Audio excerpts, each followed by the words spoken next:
I found the ISCA after I'd been in the service for a long time. I'd been in iRacing for well over a decade and spent most of my time in NASCAR series, a lot of fixed racing for the most part, and really just got to a point in my iRacing career where I really wanted to get involved in open setup racing versus fixed, partially because I was just looking for a little higher level of competition, maybe a little cleaner driving and maybe get away from some of the challenges that go along with fixed racing on the service. And it took me a while as I was really searching out leagues because I kind of had a very specific thing I was looking for. A, I wanted to be an established league. B, I just really wanted clean, quality drivers to be racing around. And once I found the ISCA, I found out really quick that it was going to check all those boxes, and I've been with the ISCA ever since. I think the things I like the most about the ISCA is it's a developmental league, but it's also a league that's got some veteran drivers. And I think really what I was looking to do was try to surround myself with some people to better my talent, my skill, and my craft. And that's one thing the ISCA has really delivered. It's got great quality drivers. You learn how to race in close quarters around some of these other people. And I think the other thing, when you do look at the developmental side, once I joined the ISCA, my I rating is soared, my safety rating is better than it's ever been. And it's also really great to see drivers that join our league, really excel over time, some of which stay with the league and some that maybe move on to some bigger things, which is really exciting. We have a great history of developing drivers. We have a great alumni list. But I just really enjoy, participating in the league and just continue to get better each week that goes by. Yeah, the competition in the ISCA is awesome. I think a lot of us talk about it, each week of just how blessed we are to have such a high level of driving capabilities and just a quality group of drivers overall. And I think that's just still, I think the thing I like the most about the ISCA. You build a lot of friendships, a lot of camaraderie. We're really competitive on Thursday and Saturday nights, but it's really fun also after the race to kind of review the race start to finish. And we do a lot of coaching about what's working, what's not working. Not saying we give away all of our secrets, but I think anyone that joins it, there's a common theme. They get better each week, their I rating goes up. We see them in strength of field races over time, week in, week out. And that's just something that's really fun. Even though we compete, we really appreciate the league we participate in. And I think in most cases, we're highly competitive with some of the best and cleanest drivers on the service. And if you like long green flag runs, we don't have a lot of cautions in our races. We tend to have green flag pit stops. But those are just some things that I really enjoy about the league the most, is the quality of the competition, the lack of cautions, and just the long runs that really leads to some really awesome racing. Yeah, I think people that should join the ISCA are people like myself. When I go back a few years ago and I was really looking to up my game and get involved in open setup league racing, for so long I just wasn't involved in that because I just didn't, I didn't seek it out, but I really didn't also know how to get started.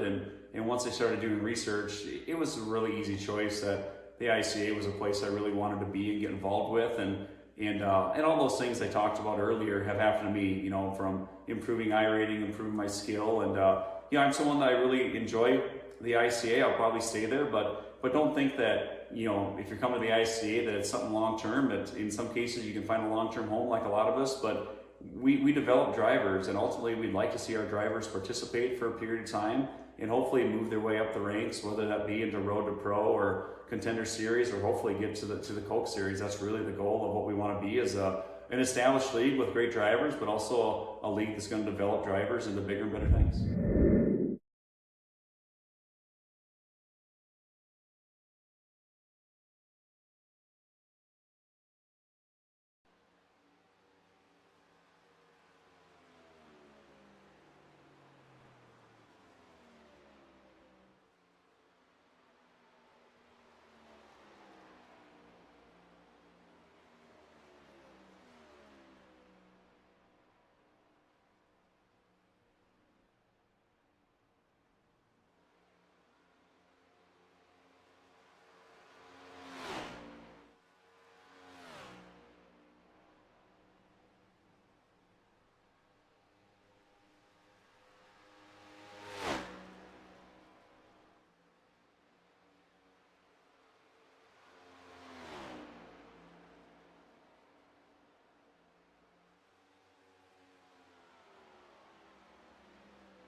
Hello and welcome everybody to the iRacing Stock Car Association Saturday Cup Series, the Papa John's 250 at Auto Club Speedway. We had a awesome, exciting race on Thursday night, and I think tonight's going to be no different as we have, I do believe, 17 or so cars going to be lined up around this 2-mile super, or what should be probably a super speedway, but it of course is called a speedway.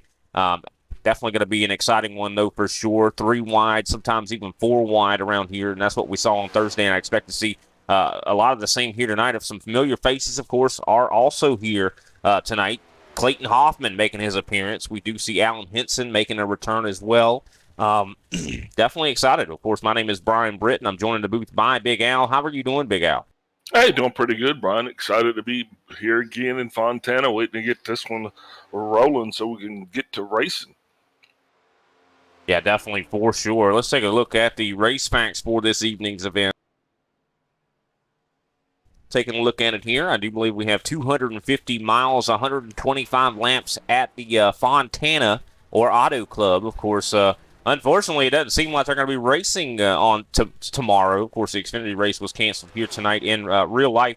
And also the Cup race, I do believe, is going to be delayed tomorrow. So if you want to watch some good racing here at Auto Club, this is the place definitely to do it here.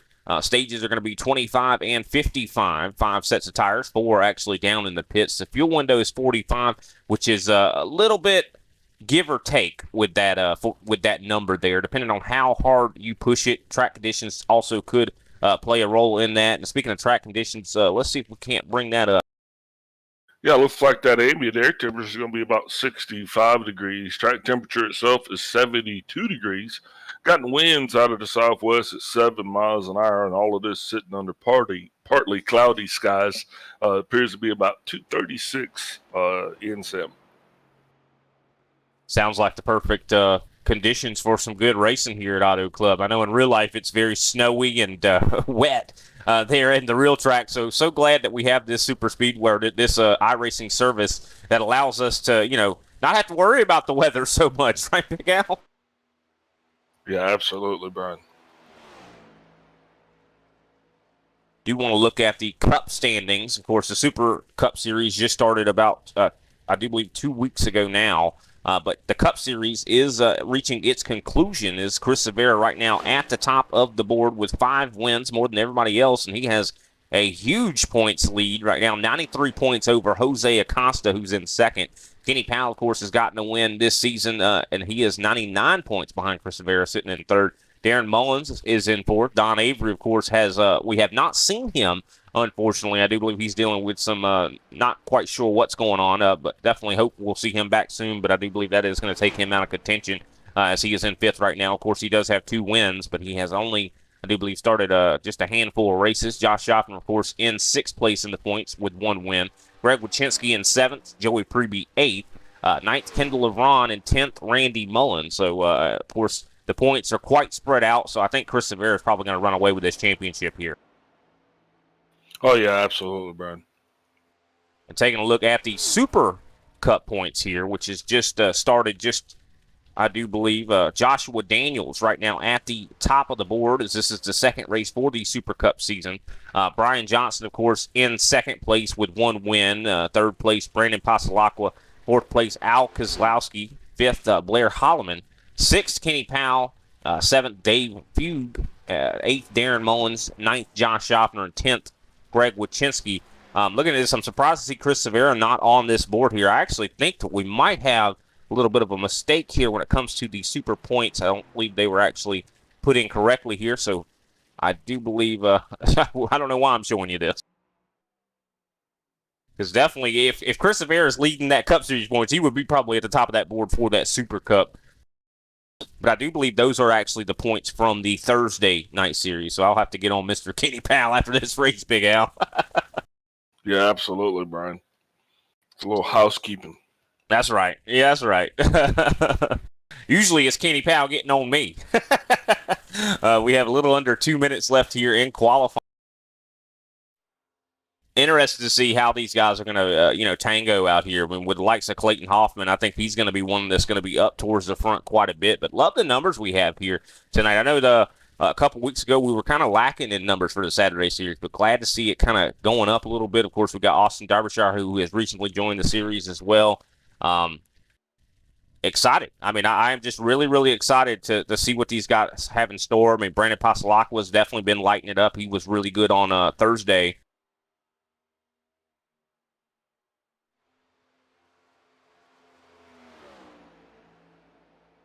I wonder if any of these guys possibly learned anything from that Thursday race. I think those guys that did compete there will have a little bit of a step up on the guys that did not compete in that Thursday series. Of course, Jose Acosta being one of them. Greg Wachinski also was in that Thursday race. We'll have to see what Frank Flores can do. Definitely glad to see Triple F back in action here, as I do believe qualifying is starting to ramp up here, just over 40 seconds remaining. I think now is the perfect time to go ahead and take that step away and play our national anthem. And we'll be right back with your starting grid.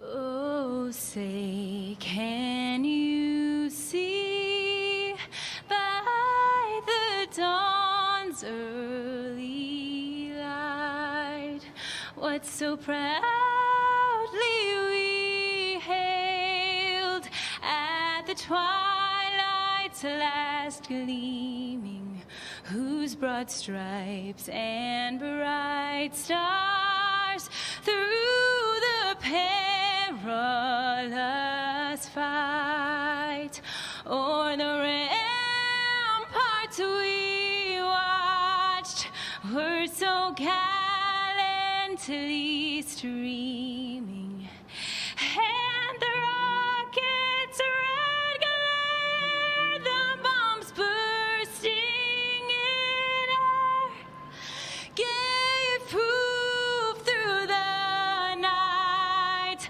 that our flag was still there. Oh, say does that star-spangled banner yet wave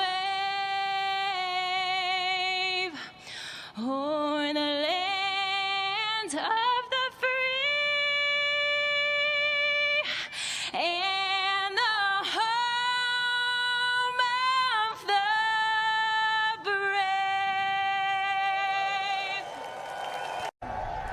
Race fans, it is time for those most famous words in motorsports. Drivers, start your engines!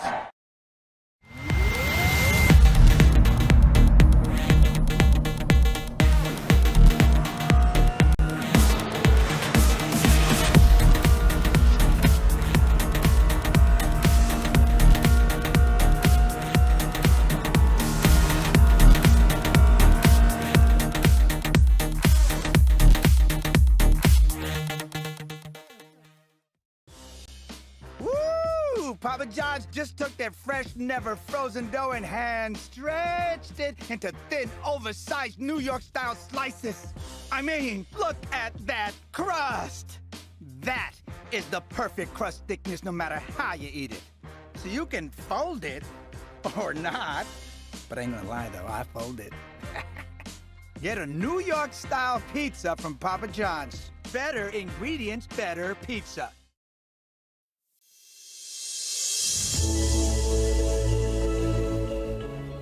Hey everybody, my name is Warren Maddox. I am the president of Ultimate Experience Outdoors. Our mission, we are dedicated to taking veterans, first responders, youth, and Gold Star family members on outdoor excursions across the country. Support for our mission has many forms, from camp cooks to the great storytellers, some buddies with the band, maybe you just want to build a campfire and sit around and listen. Nothing goes unnoticed. Camaraderie is reborn. The acceptance among the men and women that took an oath. Whether it was decades ago or recently renewed, but never forgotten. If you feel like you could help us, please visit our website, www.uxonation.org. There, you can register to hunt, sign up to sponsor an event, or even donate to us so we can continue to execute our mission. Oh my gosh, I'm so tough, bro. We get a hug, man. What have you done, Jim? We need your help to hold the line once again.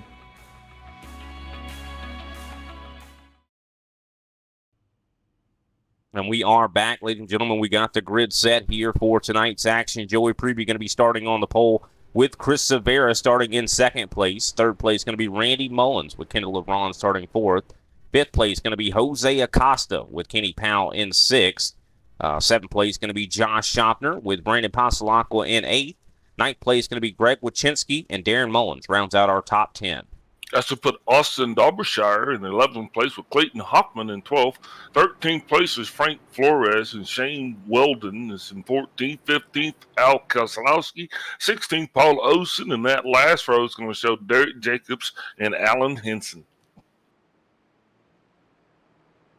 Definitely going to be an exciting show here for us as we have, I do believe, 18 cars going to be making the grid here. Pace car lights are out. We're getting ready to get them up to speed here at Auto Club, and some of the speeds here on the straightaways are even almost higher than what we saw at Daytona last week. So a lot of guys definitely going to be trying to maximize their exit speed as best they can. Of course, what we saw on Thursday, they were using every bit of real estate on the racetrack, and I think this is going to be much of the same here as we get ready for the pace car to take that left turn down pit road, and we wait for Joey Prevey to lead us there to green.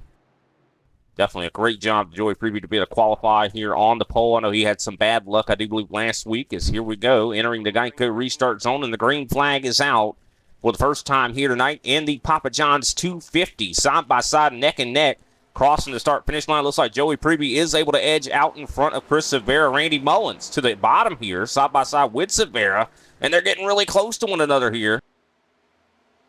Yeah, look at that. The ascension actually, you got a lot of spaces actually occurred right there.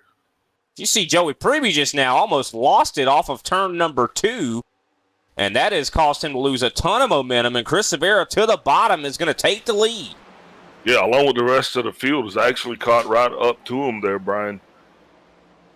Yeah, I do believe he got really loose there. And it's easy to get loose, especially on these restarts, just considering when you're up to speed and you're in that rhythm, you kind of know what your lift points are and when to get back to the gas. And when you're restarting, it's very difficult to know that. You see, I do believe the 28 of Kendall LeBron on the top side trying to battle with Randy Mullins. Mullins does get clear. Jose Acosta trying to go past the 28 as well, as we see 3 wide in the mid-pack. Yeah, looking like Kendall LeBron kind of getting caught right there in the middle, trying to figure out which direction he is actually going to go, Brian. But hey, definitely no shortage of racing going on here this evening. Not at all. Now, of course, this is the first stage. This stage will come to its conclusion 25-26 as we see Brandon Pasalacqua trying to battle there with the 54 Randy Mullins, but it looks like he is going to possibly get clear. Well, still not yet. I think he's going to definitely try to do battle here with Kendall LeBron now, as Joey Prevey has gotten quite a recovery, I'd say, as he's right on the back bumper of Chris Severa, trying to see if he can't get back to that lead. Of course, he has not led a lap yet.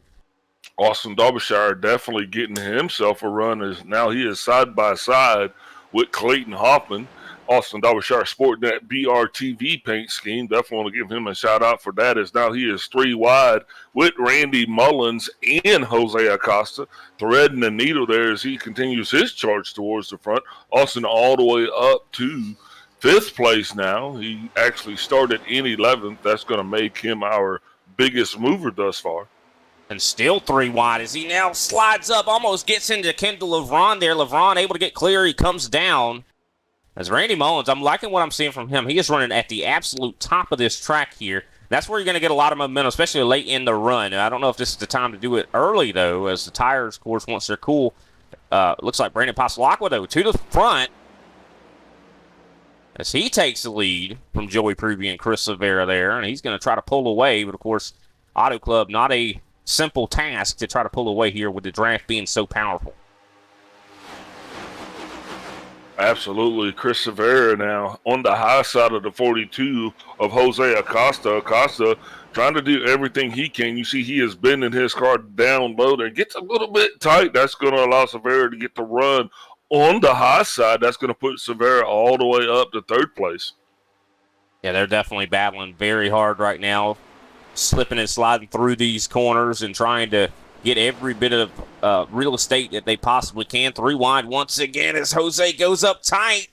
They are packed in there like sardines right now. Yeah, and Austin's right there holding his own, and Jose's going to get up beside him there. A little door banging going on there between the 91 of Austin Derbyshire and the 42 of Jose Acosta. They're still door banging. They just did it once again here. Clayton Hoffman probably got to be feeling a little bit worried. Probably a little anxious sitting behind this. Yeah, Jose definitely, I think he's putting his elbows out a little bit, not wanting to welcome the new guy. Yeah, I think you're right, but I think the new guy has gotten by him successfully here. Go, Austin, go, because he is having a tremendous run here tonight. Didn't have a too good of a time there last Saturday, Brian, but looks like he is thus far recovering, doing pretty good as he's gotten himself solidly within the top 5. I love the dedication we're seeing from Randy Mullins. He has painted himself up on that top side. It looks like he's committed to running that top side. Almost committed to run that top side like we saw at Daytona. But here he comes. I do believe Chris Severa going to be trying to see if he can't get underneath this 16. As this run goes on, that bottom line is going to get harder and harder to run on, just considering you'll get really loose down there. The first half of the corner, you'll be fine. But as soon as you get to the exit portion, that's when the car will start to trend loose or even possibly tight, depending on how much throttle you have in that machine. This is definitely a lot like a dirt track in a lot of ways. I think someone just hit the wall. Yeah, that's the Greg Wachinski. That's the down part about actually running so high, because if you're running by the wall, usually you're going to end up hitting it eventually, Brian. So you got to be really careful with that as Brandon Pasalacqua continues to stretch his lead out. That lead now just over 0.2.5 seconds. 100%, as he is, I think, getting caught back, though, now, as you see Joey Preby slides up to the back bumper there. Now he's going to try to go underneath, challenge for the lead on lap 9. This is going to put Preby back up front. Now, remember, last time he was up front, he actually had a little bit of a wobble, and that caused him to fall back through the field a little bit. Still interesting to see that Austin Derbyshire now has got himself up into the podium position, as he is currently running 3rd. And I think a lot of what we saw also on Thursday, Preby, I think you're 100% right. I think Preby, he's got a really good car, but it seems like when he's in that dirty or that clean air, the car starts to get loose on him. Saw that right there, and now Derbyshire are going to be challenging for second place here as Pasalacqua is able to remain in the lead.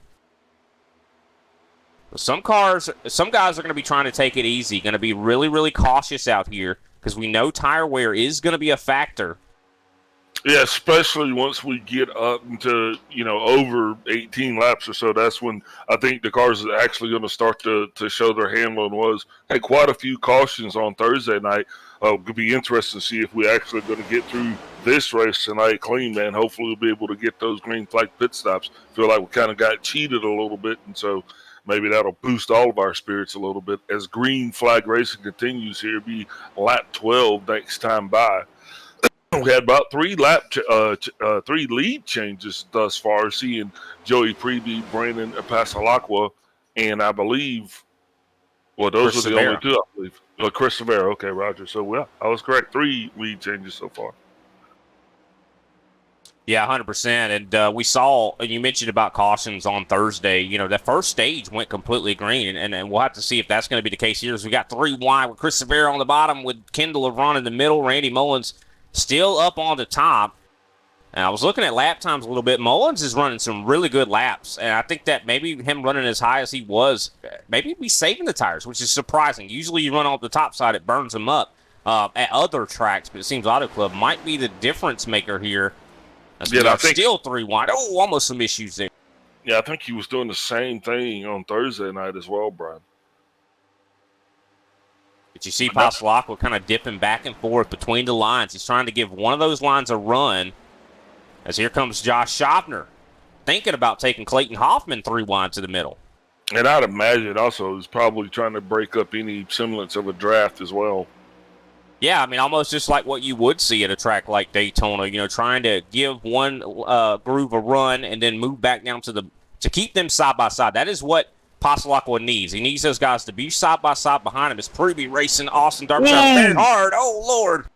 Now, that actually sent Preby a little bit cantywampus, and Derbyshire actually hit the wall. Josh Schaffner ended up below the white line there. Now he is on the inside, Brian. I think, here we are at lap 13, getting a little bit sporty there as Kendall LeBron is still going to be battling against the 16.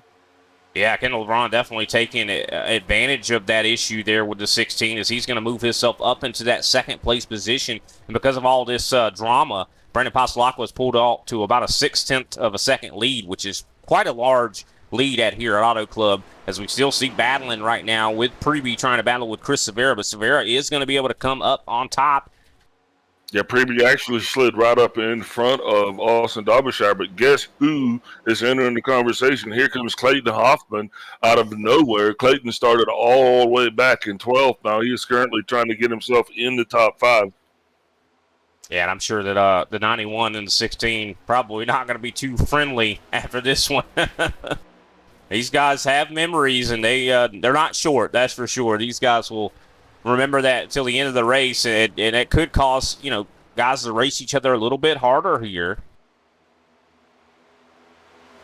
As we see Kendall LeBron starting to catch up to Passalacqua. He's going to be trying to challenge for the lead. Passalacqua tries to go down to see if he can't cut that draft off, but it's not going to be effective.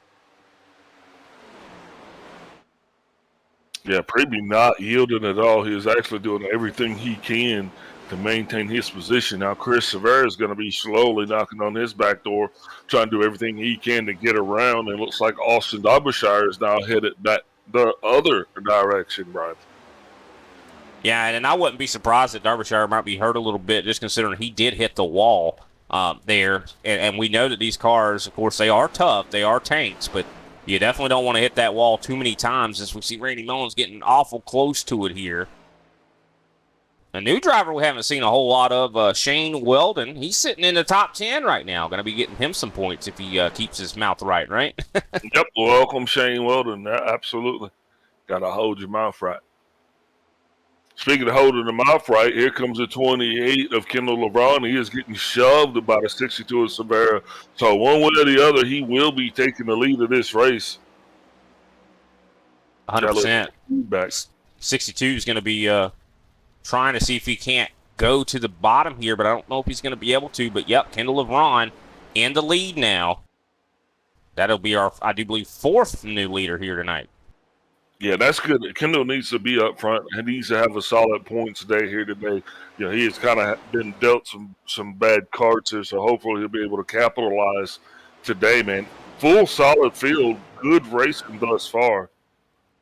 Yeah, and it looks like we might be able to keep this thing green. Preby getting really close to the left rear of Clayton Hoffman.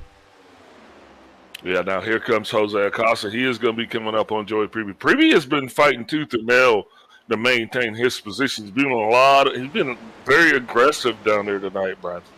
He definitely has, and I think a lot of that feeds is a result of how important these stages truly are. As we see Chris Severa now side by side for the lead, I think he's going to try to take that back. He is on the bottom. Of course, Kendall should get the run on the exit. But, of course, we've seen it before, though, Big Al. We talk about it constantly.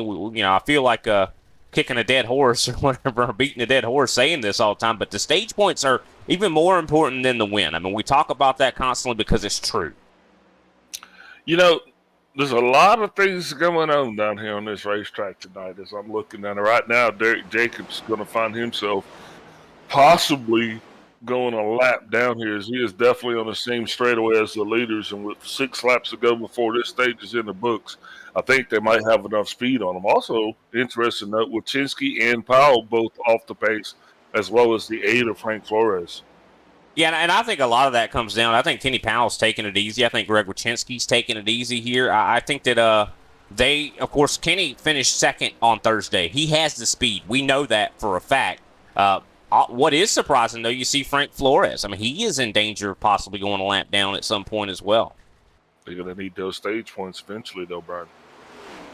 Exactly. We talk about those stage points and how important they are. I mean, I understand taking it easy, but can you afford to take it easy? Wow, Brandon Passalacqua really putting a bumper to Clayton Powell. Clayton Powell, there it is. There it is. You did. I was going to say something, but you beat me to it. Woo! Clayton Powell brought him out of retirement. Clayton Hoffman. Sorry about that, Mr. Hoffman. I think there is. I was talking with somebody the other night. I think there is a Clayton Powell on the service. Yeah, I'm sure there are. The 27, Derek Jacobs finds himself down on pit road, and I'm not sure if that was to kind of alleviate the inevitable, or if that's probably what it was. Lap 21 or 25. Yeah, I was curious to see if maybe I saw some damage on the race car. Didn't see much. Yeah, I think he had the whole field, Brian, going to be breathing down his neck. And, I don't know if he was really comfortable about that. Because it's one thing to get lapped by the leader, but you still got another, 16 cars that are all kind of really close to, 14 cars that are really close together there.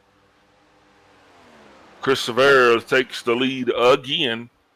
It's actually stretching his legs out just a little bit over P2 of Kendall LeVron, and just like that, Clayton Hoffman brings himself up onto the podium for the first time tonight.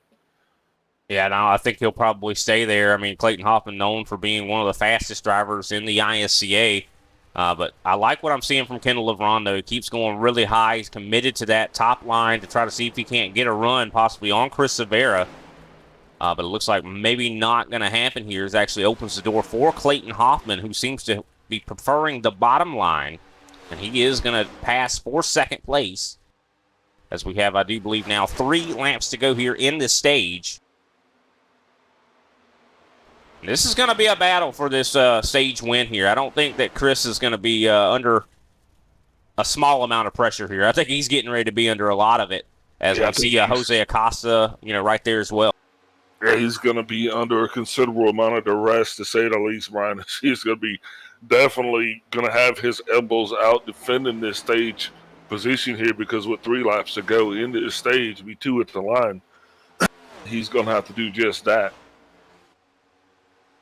Yeah, he's definitely going to have to try to keep those guys racing. I think that's going to be the key for Chris Severa, to try to see if he can't keep those guys side by side. And I think that's what he kind of is aiming for right now.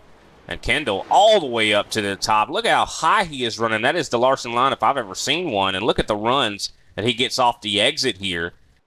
But you do sacrifice being that high off the track. But he is able to get in front of Clayton Hoffman. My question is, when does Jose make his move? We know he's going to make it. And it's probably going to be very, very soon here. Oh, some wiggling going on for Kendall LeVron. He's able to keep it pointed in the right direction. That was a scary situation, though. Almost lost it, and that's going to give Jose Acosta that 3rd position. He definitely had to pedal through that, Brian, in order to keep it going in the right direction. And I think that's what you're going to see at this stage of the race. These guys, their tires are definitely starting to get a little bit worn. Loving how Kendall's still being able to stay up top, though, because I think that's where he is actually making his money. And now Jose Acosta's going to be up there, and I think Jose has got to block this stage. He just won the white flags out. 1 lap to go here before this stage is over. You need all of the stage points you can get at this point. Yeah, it looks like Chris Severa. Oh, big hit on the wall there for Kendall. Saw the smoke coming off that race car. As Chris Severa crosses the line, I do believe he is going to be your Stage 1 winner. Just waiting on the caution flag to fly. Darren Mullins crosses the start-finish line, and that will conclude stage number 1. Chris Severa, your stage winner, with Clayton Hoffman in 2nd, Jose Acosta in 3rd. Kendall LeVron, after hitting the wall, still remains in 4th. Brandon Pasalacqua 5th. Joey Preby in 6th, Josh Schaffner 7th, Randy Mullins in 8th, Austin Derbyshire 9th, and Darren Mullins rounds out this top 10. Definitely a great performance there for Chris Severa. This is what we expect from him. Definitely puts in a lot of practice time in the race car. I know he even runs a lot of fixed series racing to kind of just make sure he has a good handle on the car, even, and I think that helps out a lot. We've talked about Abner Acosta doing similar things, coming over from that fixed racing in the next-gen car. And I think that helps out a lot. And but we'll go ahead and take we'll take a step away here, and we'll be right back with Chris Severa.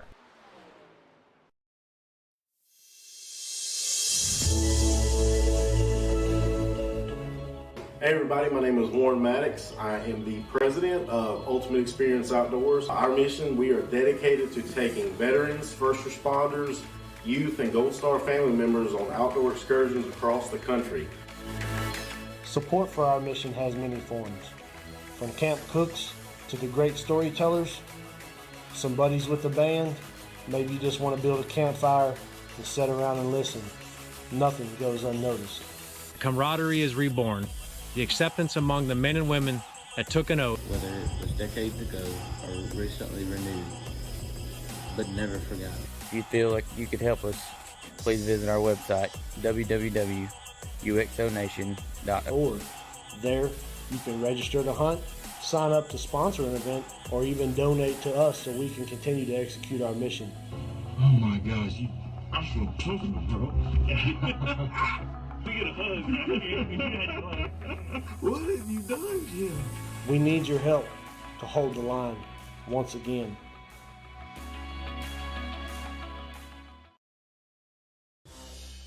Woo! Papa John's just took their fresh, never frozen dough and hand stretched it into thin, oversized New York-style slices. I mean, look at that crust! That is the perfect crust thickness no matter how you eat it. So you can fold it or not. But I ain't gonna lie though, I fold it. Get a New York-style pizza from Papa John's. Better ingredients, better pizza.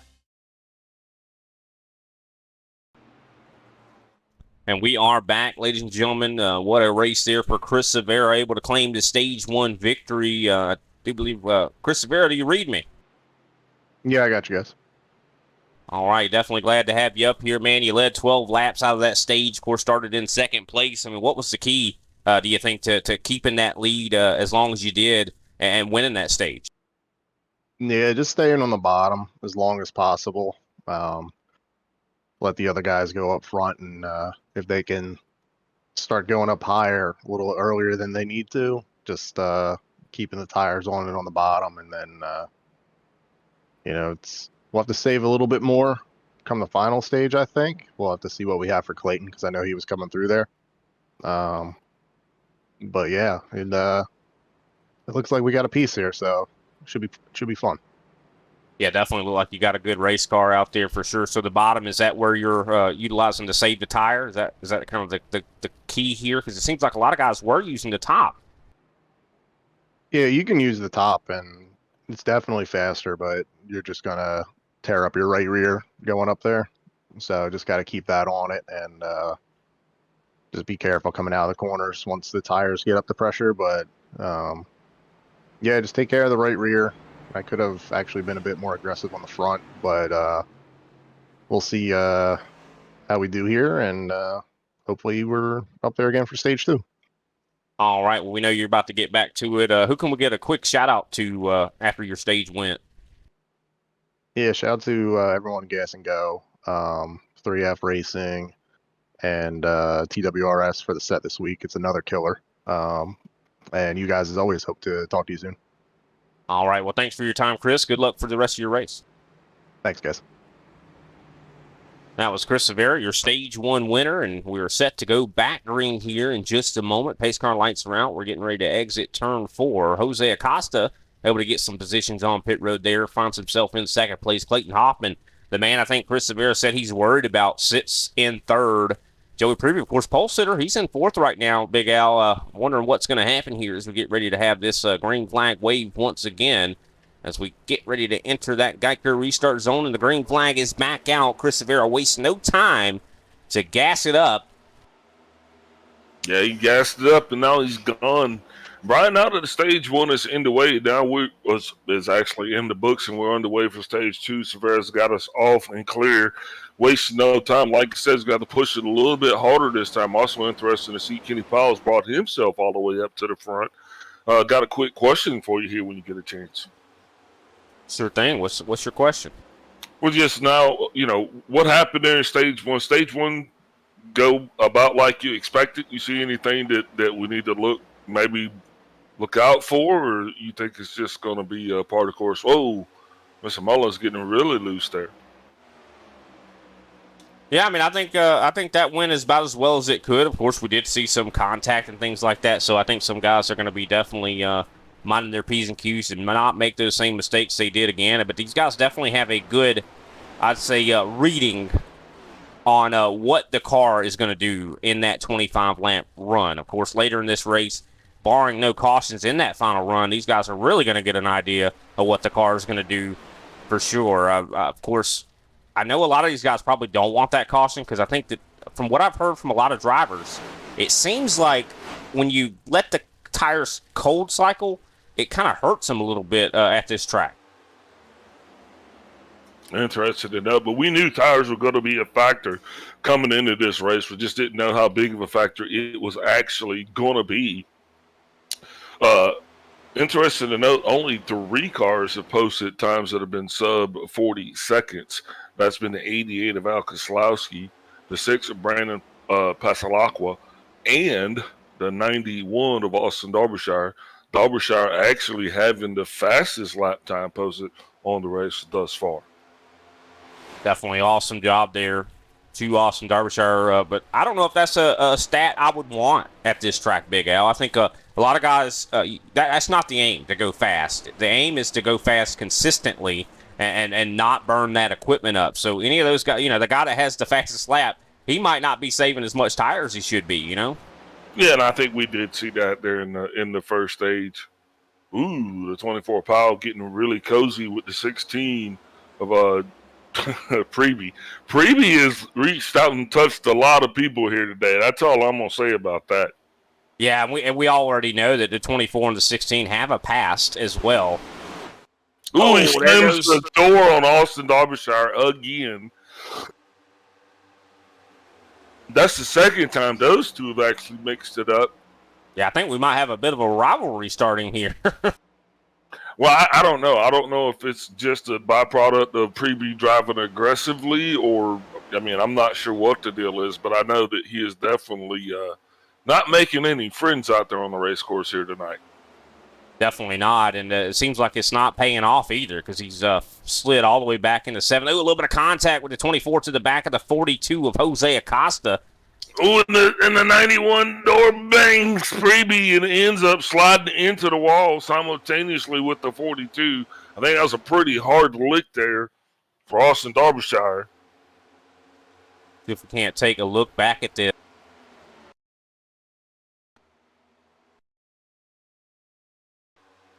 So it kind of starts on the entrance of turn 3 here.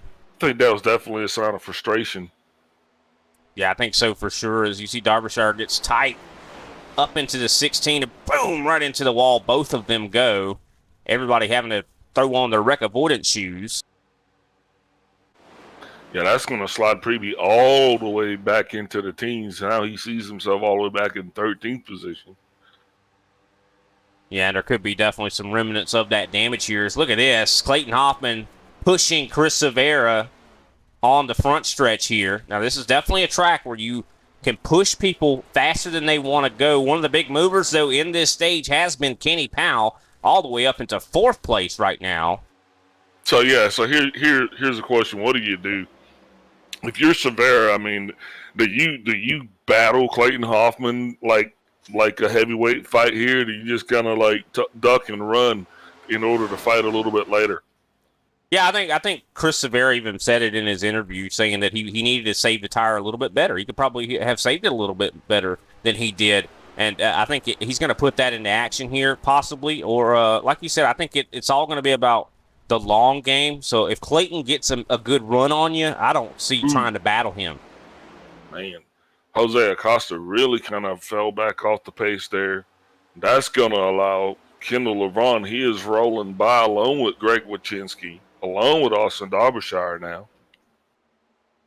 Yeah, it looks like Jose definitely lacking some speed right now, especially through the center of the corner. He's slowing down quite substantially, and that's going to allow Schaffner to come up on him quickly. Oh, a little bit of a touch. Almost turns the 42. Man, also, go ahead. This just got the makings of an old tent revival down here tonight. Everybody being touched by everybody, and yeah, it's just... Yeah, I don't know. That's not necessarily a good thing, that's for sure. I think Jose definitely not running as good as he was previously.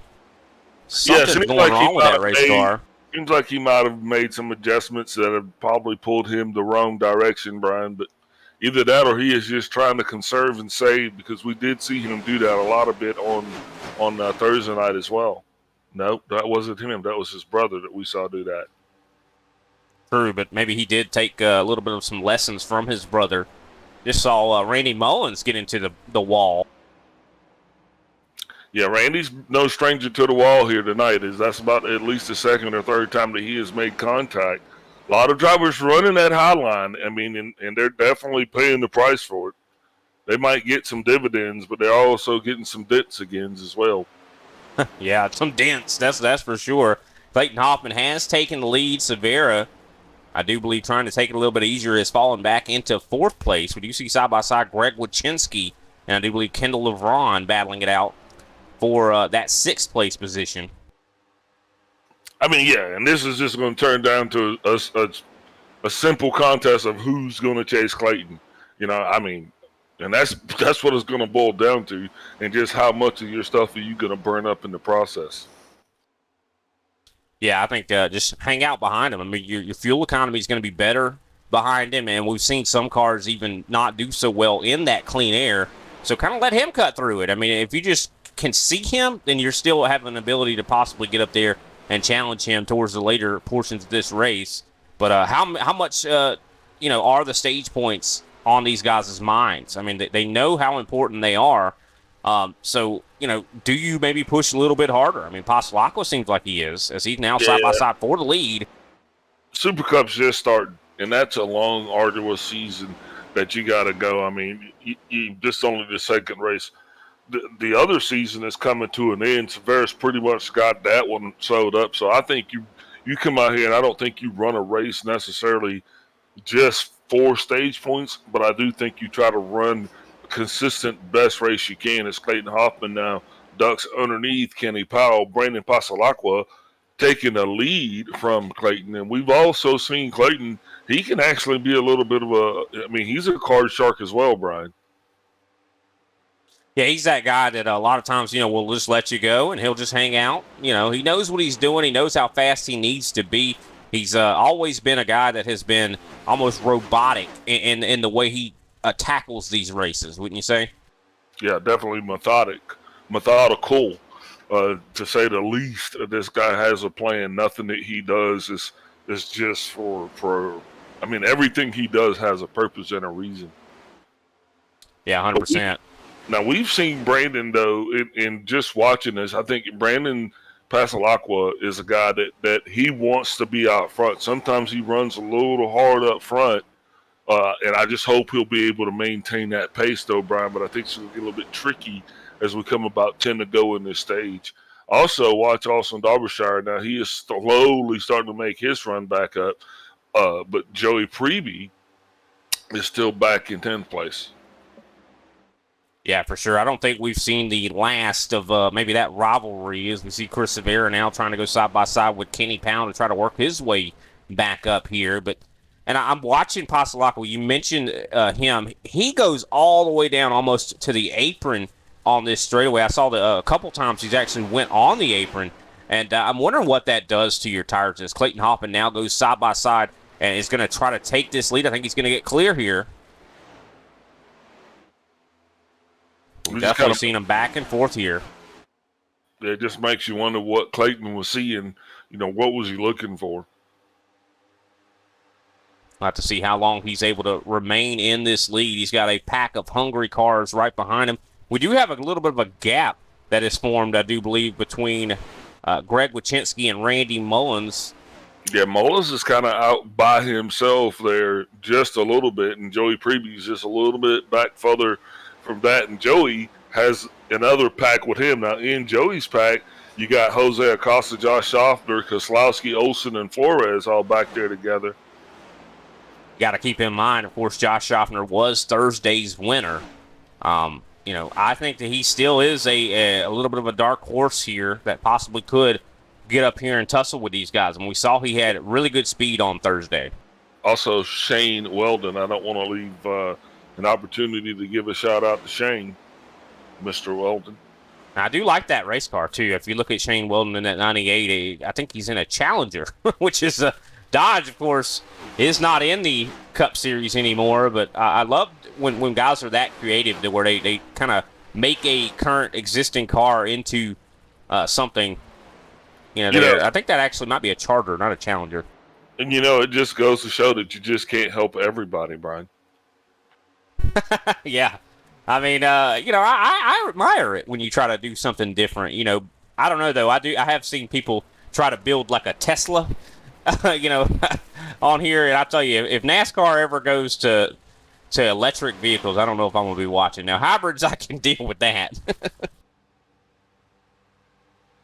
But Clayton Hoffman trying to break the draft here. There's nothing ever going to replace a naturally aspirated V8 gas combustion engine. 100%. As we see Clayton Hoffman still with the lead, battling side by side, though, is Chris Severa. Tried to, at least, but it looks like he's going to fall back in line as we have, I do believe, 8 laps to go here next time by. And the top 4, actually the top 5, have broken away substantially, about I do believe a little over half a second back to Austin Derbyshire. Of course, can Derbyshire possibly get this draft? With these guys battling side by side, I think it could happen to where this pack kind of recoalesce on each other. And the interesting thing, too, man, is these guys really aren't having a large fall off in their lap times. They're actually conserving pretty good. Not even a second fall off, as we're almost, we're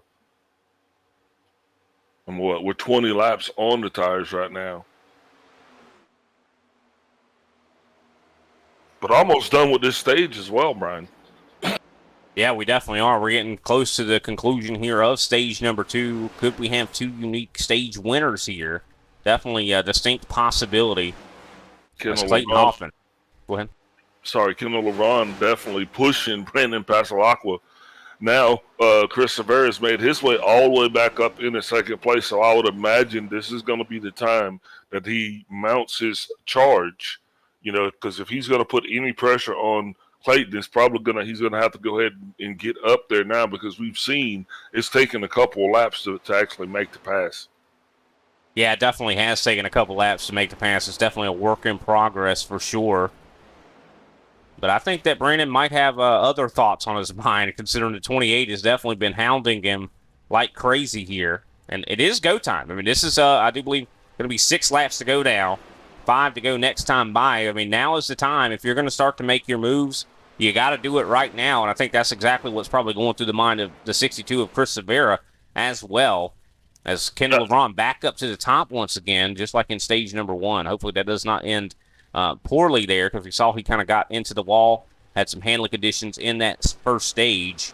Yep, kept the field a lot tighter here through stage 2 than we did in stage 1, and that's going to work out to everybody's benefit. Hopefully, man, I think we might even be set up here tonight to possibly get to see some green flag pit stops, something that we were kind of deprived of on Thursday. I'll keep bringing it up, but I'll get over it eventually.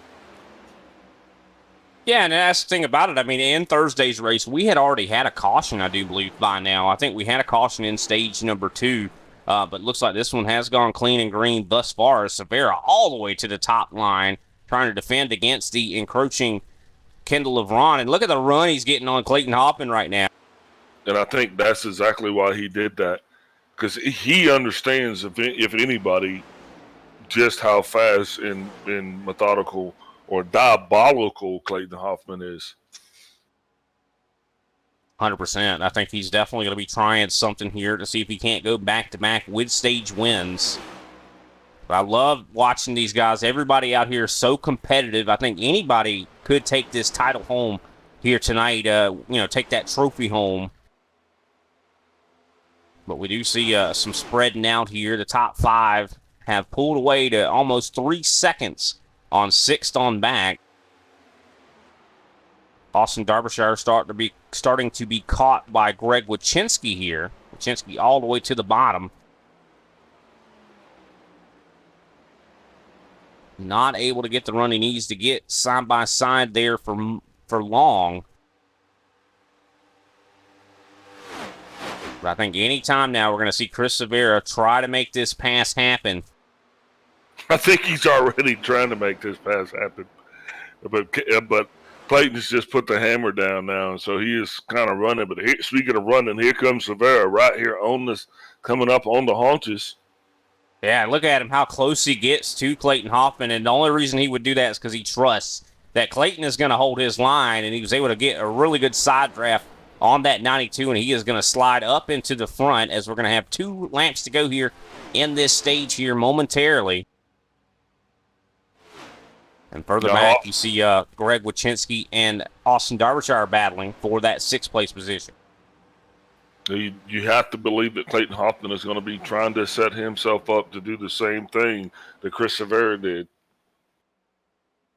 Well, we talked about a little bit earlier, Big Al, about Severa. Do you let Clayton Hoffman go? And I think that he answered our question. He did let him go, and he kind of chilled out, just hung out, saved that tire, and he made his move when he needed to. As we come to the white flag here for stage number 2, Clayton Hoffman running out of time. I think Severa might have it, but I don't want to speak too soon here. Well, he said that, if he was going to have anything for Clayton, he was going to have to conserve and save, especially the right rear. And it looks like, he went out. Oh! Looks like he went out and did just that. Looked like Clayton got a little bit close there onto the bumper of Severa. Yeah, I thought it was going to be some contact. You see Clayton's trying to build a run right here. And look at that, Chris Severa trying to break the draft. This is going to be a dogfight into turn 3. Hoffman to the inside. Chris Severa all the way to the wall. This is going to be a close one right here. Severa riding high. Now, of course, we have to wait for the... Go ahead. It looks like he's going to have a slight advantage there, Brian. And we will, of course, have to wait for the 10th place car of Darren Mullins once again to cross the line in order to complete this stage, and that will complete it. Chris Severa back-to-back, able to hold off a charging Clayton Hoffman. Great job to Severa, able to grab 2 stages in a row. That is going to be tremendous for the points. I'll tell you, if he wasn't locked in to the championship for the Cup Series, he is now. I'm saying he is now with those stage points he got in both of those stages. We'll have to see if he's going to be able to actually get as many stage points as he can and win this race. But we'll go ahead and take read down through the top 10 first, of course. Chris Severa, your stage 2 winner. Clayton Hoffman, 2nd place. Kendall Levron, 3rd. Kenny Powell in 4th. Brandon Pasalacqua, 5th. Austin Derbyshire, 6th. Joey Preby in 7th. Greg Wachinski back to 8th. 9th place, Jose Acosta. And 10th, Darren Mullins. We'll go ahead and take a brief step away. We'll be right back with whoever Big Al decides he wants to talk to.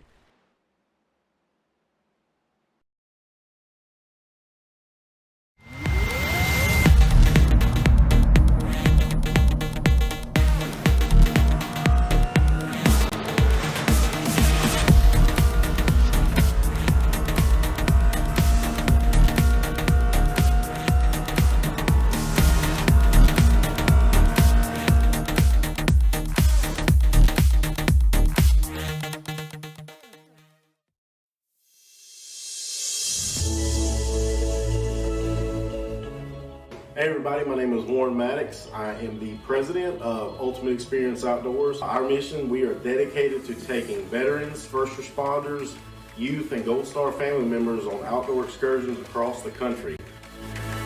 Support for our mission has many forms. From camp cooks to the great storytellers, some buddies with the band, maybe you just want to build a campfire and sit around and listen. Nothing goes unnoticed. Camaraderie is reborn.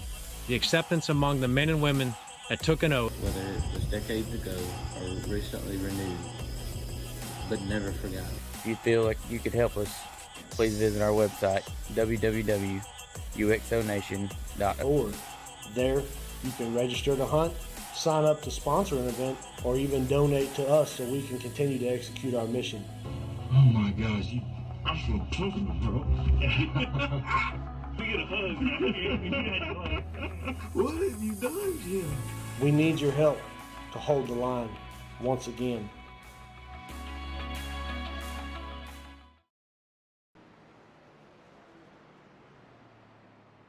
And we are back, ladies and gentlemen. Of course, Chris Severa, your stage 1 winner and 2 winner. We've already talked to him, so Big Al has decided he wants to talk with Darren Mullins. Darren Mullins and Big Al, you have the field, or the room, I should say. Yeah, actually, it's Randy. Randy, Big Al up in the booth. You got me? Yes, sir. Man, how's it going down there for you tonight, boss? Tonight's a lot better than Thursday. I got into the wall, though, and got some damage, but we just got that fixed, so I'm going to put it up on the outside and let it rip and see what happens. You've been running that high line most of the night. Seems like you've been getting a tremendous run up there. Is that actually affecting your tires anymore, or is it or is the risk worth the reward? Believe it or not, it's actually saving them some. When I run the bottom, I just got more wheel in it, and I'm just eating them up. I run the high side, I got less wheel, and it's saving them. We'll see how it does on this long run, though. That'll tell the tale. Yeah. So what about these? What about the competition here tonight? Has that been a lot better for you than it was on Thursday night? It seemed like it's cleaner racing for you. The race this time is a little cleaner. Thursday, I felt like I had a top 10 car. Tonight, I feel I should be able to get maybe a top 6. Chris Severa he's on rails right now. It's gonna be hard to get him. All right, but I know you got to get back to it before we let you go. Who you shouting out here during this midterm in the race? Well, I want to shout out EPI, and then naturally you two up in the booth. You guys do a hellacious job week in, week out, and then Kenny putting on the league. Man, we appreciate you, boss, and good luck to you. Hopefully we'll be able to talk to you towards the end of this thing. Yes, sir. Thank you. That was Randy Mullins, driver of the 54 there. He started in third place, finds himself, I do believe, in 13th at the moment. So we'll have to hopefully he'll be able to make his way through the field. But interesting to note that he was saving tires up there on the top. So I think some guys set up a little bit different here, Big Al, and, get on the top and let it eat. I guess his setup's that's where it's at, right? Yeah, that's the joy of having so many different setups and approaches and different strategies. And I think we're going to see a lot of those strategies start to manifest themselves as the pace car is going to be getting out the way. Frank Flores, though, still on pit road. That's going to definitely cost him a lot of it. Green flag out. Sorry about that, Brian. Chris Severa got us off and away, and he even goes up high as the race restarts. Yeah, I am wondering. I'm just curious to see Frank Flores still on pit road here. This is not the time to go a lap down, just considering the only way he's going to get that lap back is if a caution does come out. As we see Kenny Powell, I believe, trying to battle with Brandon Pasolaco. He does edge out in front and moves his way up into the 4th place position. Yeah, Frank Flores putting himself out there as the fox, if you will, because the hounds are definitely on their way. And it's just a matter of time before they run him down because he's literally a sitting duck, Brian. Yeah, I'm not sure what happened there. I'm curious why he's had to spend so much time down pit road. Maybe he was trying to get some damage fixed, but he's getting ready to be definitely, like you said, the fox being chased by the hounds here. Old Red's getting ready to get him. It cost him a lap, and he was actually down there for, almost 3 minutes. Had to be a lot of damage he was probably taking care of there, or maybe something was going on personally. Hopefully everything's okay there for him. Hopefully he gets back on the lead lap. But then again, I hope he indirectly hope he doesn't, just considering we want to see some green flag stops here tonight. I think that this is one of those tracks where strategies are going to make so much of a difference here. Long cutting, we always hear about guys doing the short pit, but I think over cutting it tonight is going to be the key. Just considering you go 5 laps after everybody else goes in, you're going to have fresher tires than them, and you're going to be able to drive right around them. Yeah, I do believe we are entitled to green flag pit stops here tonight. We are the new age wave of entitlement. Yeah, we didn't get our tax on Thursday, that's for sure. But usually the United States pretty good about paying our green flag stop tax. Yeah, absolutely. Schaffner there really had to go low and around the 64 Darren Mullins. Actually getting him a position, but pretty tricky move that he actually had to make happen.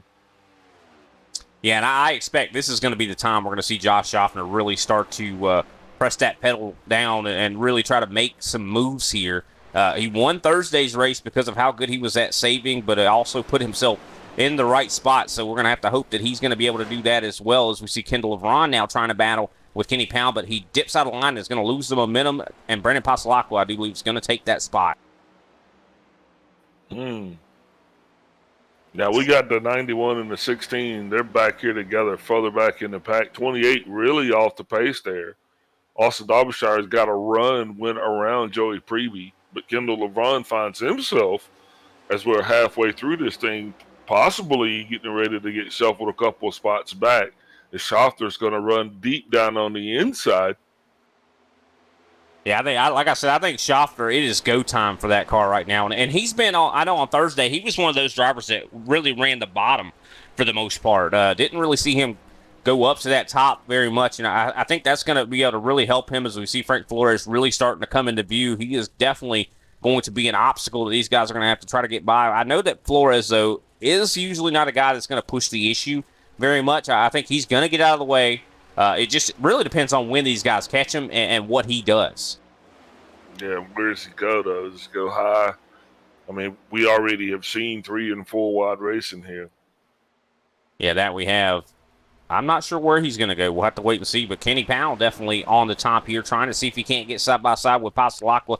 No opponent has entered. Greg Wachinski, he's now up into 5th, was starting to challenge that 24. Haven't seen a whole lot of the 5 tonight. Of course, he's been in the top 10, just haven't had a whole lot of time to talk about him. Let's look at that. Pastelacqua trying to get the run on the high side on Clayton Hoffman. I think he's going to get there. Pastelacqua's been looking really, really good. Of course, on Thursday, he was a fixture in the top 5. As he does make the pass here. Chris Rivera still in the lead, though, as he encroaches on Frank Flores. What will Flores do? I can imagine that Flores' heart rate has got to be quite high right now, especially when you have this pack that are all so close together coming up on you. I imagine he's probably going to be throwing at least 1 of the 3 Fs around. He probably will. I think you're exactly right. As Kenny Powell gets a run on the top side, Clayton Hoffman sort of locked out here. I'm liking these strategies. We didn't see this really a lot in stage 1 or 2, to where guys would kind of pick that lane and lock out someone. It's almost what you would see at a super speedway. Because, multiple cars are better than just one, that's for sure. Absolutely, Brian. And they are definitely coming up on Frank Flores just like that. Chris Rivera gonna go low. Flores, I do believe, going to try to see if he can't stay up towards the top. And he will definitely be an obstacle here, trying to keep that lap. I don't think Flores wants to go a lap down here. And who can blame him? But then again, you could be endangering some other guys' this race. Looks like Severa goes back down to the bottom. Flores is trying to stay out of the way, but I think that he definitely does not want to go a lap down here, but I think he's not going to have a choice. Well, this isn't the place to try to state your case. I mean, if anything, you just want to blend in, Brian, and kind of get in where you can with the speed. But right now, Joey Preby and crew coming by. 3 wide right there as Austin Derbyshire goes high. Flores being pushed way up into the sunset. Looks like everybody's going to get by him. Kendall LeBron, last car, he's going to clear. Yeah, that was kind of a scary ordeal right there. Of course, we saw some guys not willing to really move down to give Austin Derbyshire any room. But finally, he was able to sneak it in 3 wide. Look at that now. He's going to be on the high side of Josh Schaffner here. Yeah, but look at where he's at, though. He's still back here dealing with Preby. Yeah, 100%. Those guys seem to have had a magnet to each other, but he has put someone in between those two. Josh Schaffner, though, back to the bottom here. Oh, Clayton Hoffman having some issues, it does appear. This is going to be a little bit tricky here. Hoffman maybe made a bad adjustment. Could be. I don't know. I think it might be more strategy, though, more by design. I think he is going to go ahead and slide back, Brian, and just wait until it's time for us to get into the pit window. Greg Wachinski has been a huge mover here in this final stage. He's now up into 2nd place as we verge on 3 wide for the lead. These guys are fighting hard. I think Pastelacqua trying to use Severa almost as a pick here. Yeah, I think Hoffman doesn't want to show his hand, and if you're up front, you're going to have to show your hand because you'll be one of the first ones to go as Austin Derbyshire and Josh Schofter swap a little paint there. That battle's going to be what looks like to be 5th place. Yeah, they definitely are battling. It looks like Clayton Hoffman going to go with Derbyshire, but look at Schaffner go, a huge dive into the corner, but not able to really stick the momentum there. Greg Wachinski, our new race leader. Yeah, I do believe that is now our 5th different race leader here tonight. So definitely these guys have been passing that lead back and forth. See if Wachinski's able to hold on to it, though. He's been in the dirty air all race long. Now in the clean, what's that going to do to that race car? Yeah, it looks like Austin Derbyshire is trying to get up and around this crowd as well. That he is. As we see Pasalacqua kind of locked down on the bottom. A lot of guys running more to the top line, it seems, in 1 and 2. Pasalacqua still holding on to it. A lot of momentum from that 6 machine. It's Greg Wachinski in the lead. Now, this would be a huge win for Wachinski. Hasn't been to victory lane, I do believe, in quite a little bit. Win. We still got to get through green flag pit stops. That is very true, Big Al. Yeah, I definitely love it for Wachinski, though, and his team. They definitely have to be feeling pretty good just with what that's doing to the morale as well as the momentum of that crew here, Brian.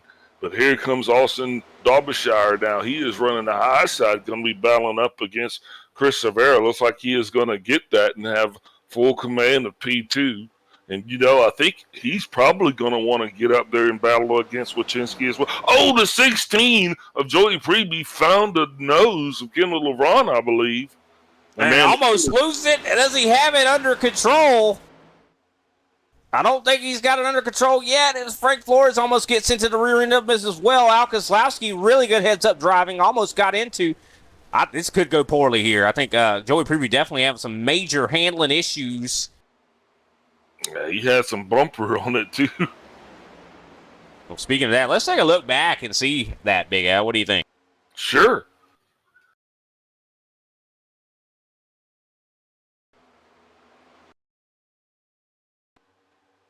Taking a look at it right now. Didn't get a good camera. Yup, look at that. I think Kendall LeBron did not think Preby was going to come down. I think Kendall was already there, kind of. And just, I think Preby kind of turned himself a little bit there, but good heads-up driving for everybody around there. That could have been turned out terribly. Also good driving for Preby. I mean, he kind of drifted through turns 3 and 4, looked like. Very talented maneuvers there for him. I mean, he definitely deserves... problems for Austin Derbyshire. Derbyshire very loose, Brian. He had to pedal. Looked like one of those NHR dragsters there. Now he comes up in front of Kendall LeBron. LeBron makes contact. Almost a body slam right there. Yeah, that definitely couldn't have done good wonders for the nose of the 28. Not at all. And I just think it might be that Derbyshire was burning it up a little bit, possibly. Hey, you said it, not me. We see we're 18 laps into this run. And that's about it. When you're about 20 laps in, that's when you start to see guys start to shift around a little bit. Brandon Pasalacqua now back into the lead. Here comes Kenny Powell to the inside of the 5. Josh Schaubner has made a huge charge to the front here. Oh, Derbyshire in the 16. These guys definitely have magnets to one another here. And I'm surprised that the 16 has made it this far back up after that huge moment. Of course, Joey Preby right now sits in 9th, but he's only a little over a second back from the leader, so he's definitely charged up quite significantly. I think he might be a little upset with the 28 here. Could we see this start to play out a little bit violently? Well, I'll tell you, if I was Austin, I'd be trying to get as far away from those two as possible. Because the one thing you don't want to be a part of anybody else's melee is Chris Severa and Clayton Hoffman now slowly starting to make their way back under. Greg Wachinski on the high side slipping backwards. Wachinski, of course, just a few moments ago was the leader, but I think he might have also kind of burned those tires up. And it seems like the guys that are burning their tires up, it's because when they get into the lead in that clean air, Big Al, I think that also has something to do with it. It changes the balance of the car and makes it to where you're wearing tires that you weren't before. Well, and plus, though, you don't have anybody else to pace, off of. When you're the leader, I mean, you are setting the pace, and sometimes guys just get out there and, they kind of get ahead of themselves even. And consequently, you find yourself by yourself, but only in the back instead of the front. One of the huge movers, though, has been the 50. Of course, the winner on Thursday, of course, he had to face a tremendous amount of talent in that Thursday series, and this is just the same here. And he looks like he is definitely set to possibly go back-to-back. We still have green flag pit stops that could possibly happen here, and we know that is going to change the whole environment right now once these guys actually do those green flag stops, just considering, penalties could be paid out. We'll have to wait and see how this kind of all plays out. Everybody going to be on their P's and Q's if they do have to pit here. I do believe the fuel window should be opening up very soon. Yeah, here in about 2 laps, Brian, to be exact. So right now, be 46. The next lap, that fuel window is going to be wide open, and I do believe it with this stint will be 24 laps on their tires. I mean, some guys are probably going to be screaming for some relief because and just like that, the 62 of Severa gets into Wachinski. That is not over yet. Oh, Austin Derbyshire into the outside wall. This is definitely not over yet. Of course, Chris Severa won stage 1 and 2. Now finds himself falling back through the field here. Yeah, hard contact between he and Wachinski. And unfortunate, of course, those two are teammates, and that is the worst case scenario when your teammate has, when you fight for real estate and it ends up causing, guys to lose positions. I mean, it's got to be a little bit awkward in that Discord right now. I think that was just a racing issue, but looks like no harm, no foul. Passalacqua, though, definitely with a very dominant performance here tonight as Kenny Powell tries to chase him down. Of course, Kenny Powell finished second on Thursday, Big Al. What do you think? Do you think he's going to want to try to do one better here tonight? Who doesn't want to win? But right now, the biggest focus has to be is still trying to protect the equipment as well as your position. You don't want to get yourself out there in a situation where you're gonna lose that. As right now, here comes the 16. He is coming way down in front of the 62. I don't know why he is trying to block Chris Severa like that. It's not going to end well. I mean, Severa's not that one to block. He will turn you. I don't even know what to say, man. I honestly, I'm. It looks like he does get out of the way, though. And once again together is Austin Derbyshire and Joey Preby. Tell you who's had a quiet race, Al Kozlowski. Looks like he's definitely got this track figured out. Yeah, he's been putting down some blistering fast lap times as well. But right now, like I said, this is we're coming up on the longest stint that these guys would have run thus far here tonight. That we are. Of course, do a quick rundown through the field. Brandon Passalacqua, your leader, with Kenny Powell second place. Clayton Hoffman in third. Josh Schaffner fourth. Kendall Levron in fifth, with Chris Severa sixth. Joey Preby seventh. Austin Derbyshire in eighth. Al Kozlowski ninth. And Greg Wachinski rounds out our top 10. Yep, and Darren Mullins is going to be in 11th. That's going to put Jose Acosta all the way back in 12th. Paul Olsen in 13th.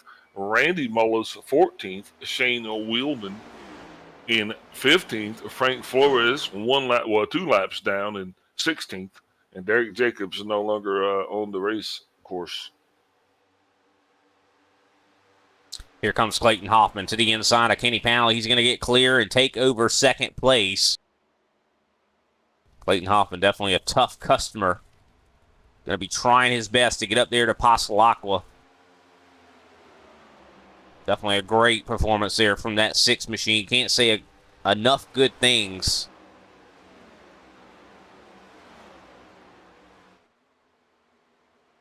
Of course, the horror story, or the tragedy, I should say, has been Chris Severa. Of course, won stage 1 and 2. Now starting to lose ground. He's battling with Kendall Levron, and the more these guys battle, the more that I'd say that top 4 is going to start to pull away from these guys.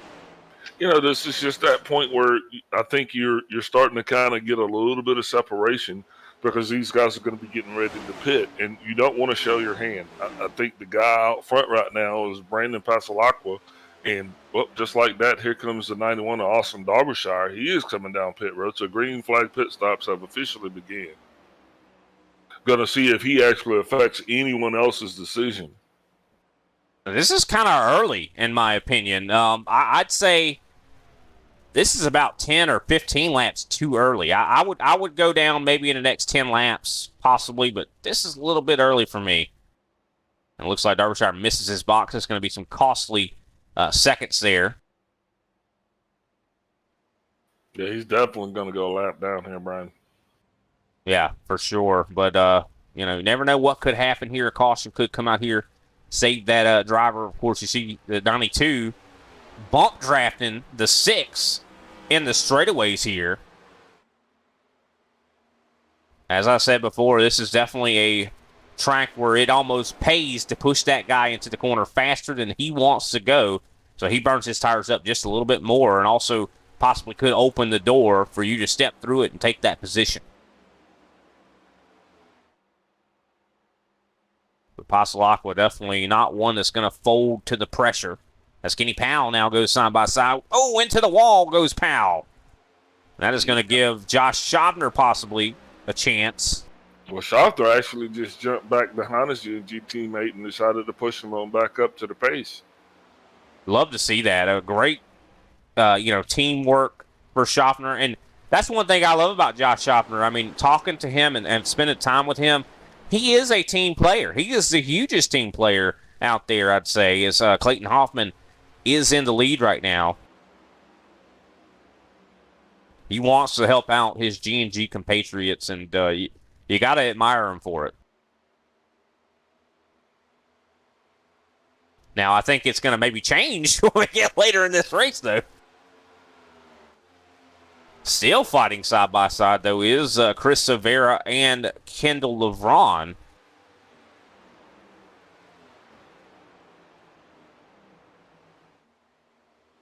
And it looks like Severa is going to take that position away, and he's going to hope that he can catch up to these guys. I think he's still got it in him, possibly, to get up here and fight for this top 4. A lot of racing left to go. 100%. And green flag pit stops are on the horizon. I think in the next 5 or so laps, that's when we're going to start to see guys start to go down pit road.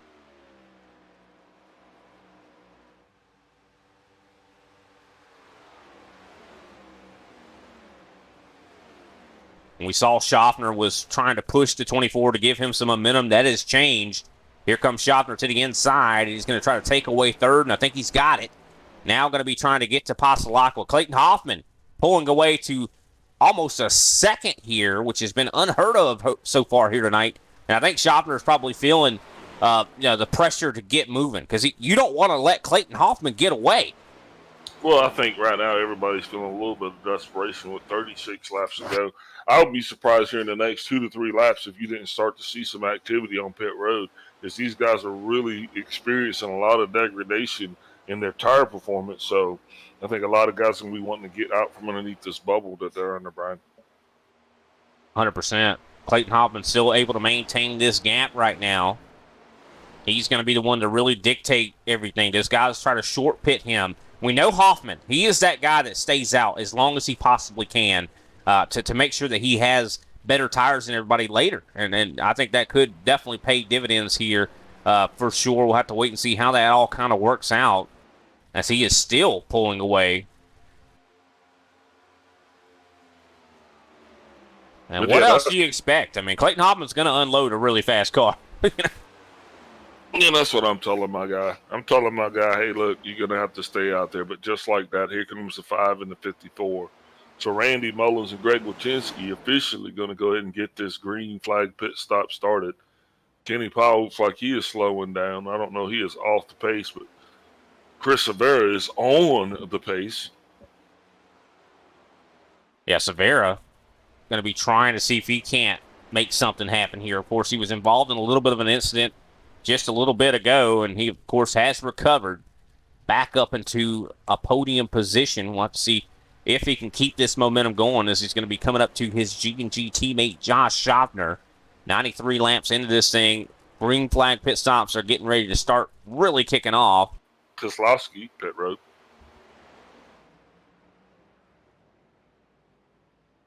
And it looks like Shane Weldon also down pit. Yellow flag is out on the speedway. That's the 42 of Jose Acosta.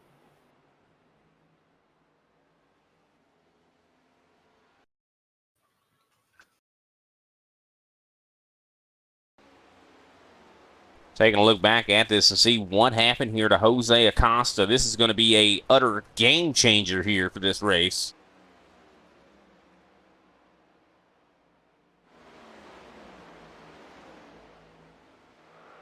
I think it actually started with Austin Derbyshire and the 16. And Jose Acosta just an unwitting participant in this accident. Can we see that again between the 16 and the 92? 100%. We got the 91 here and the 16. See exactly what happens here. Derbyshire trying to make the pass, just... Wow, I mean, did you see the 16 come all the way down on him? Oh, man, I just hate that for Jose Acosta. Let's take another view on that.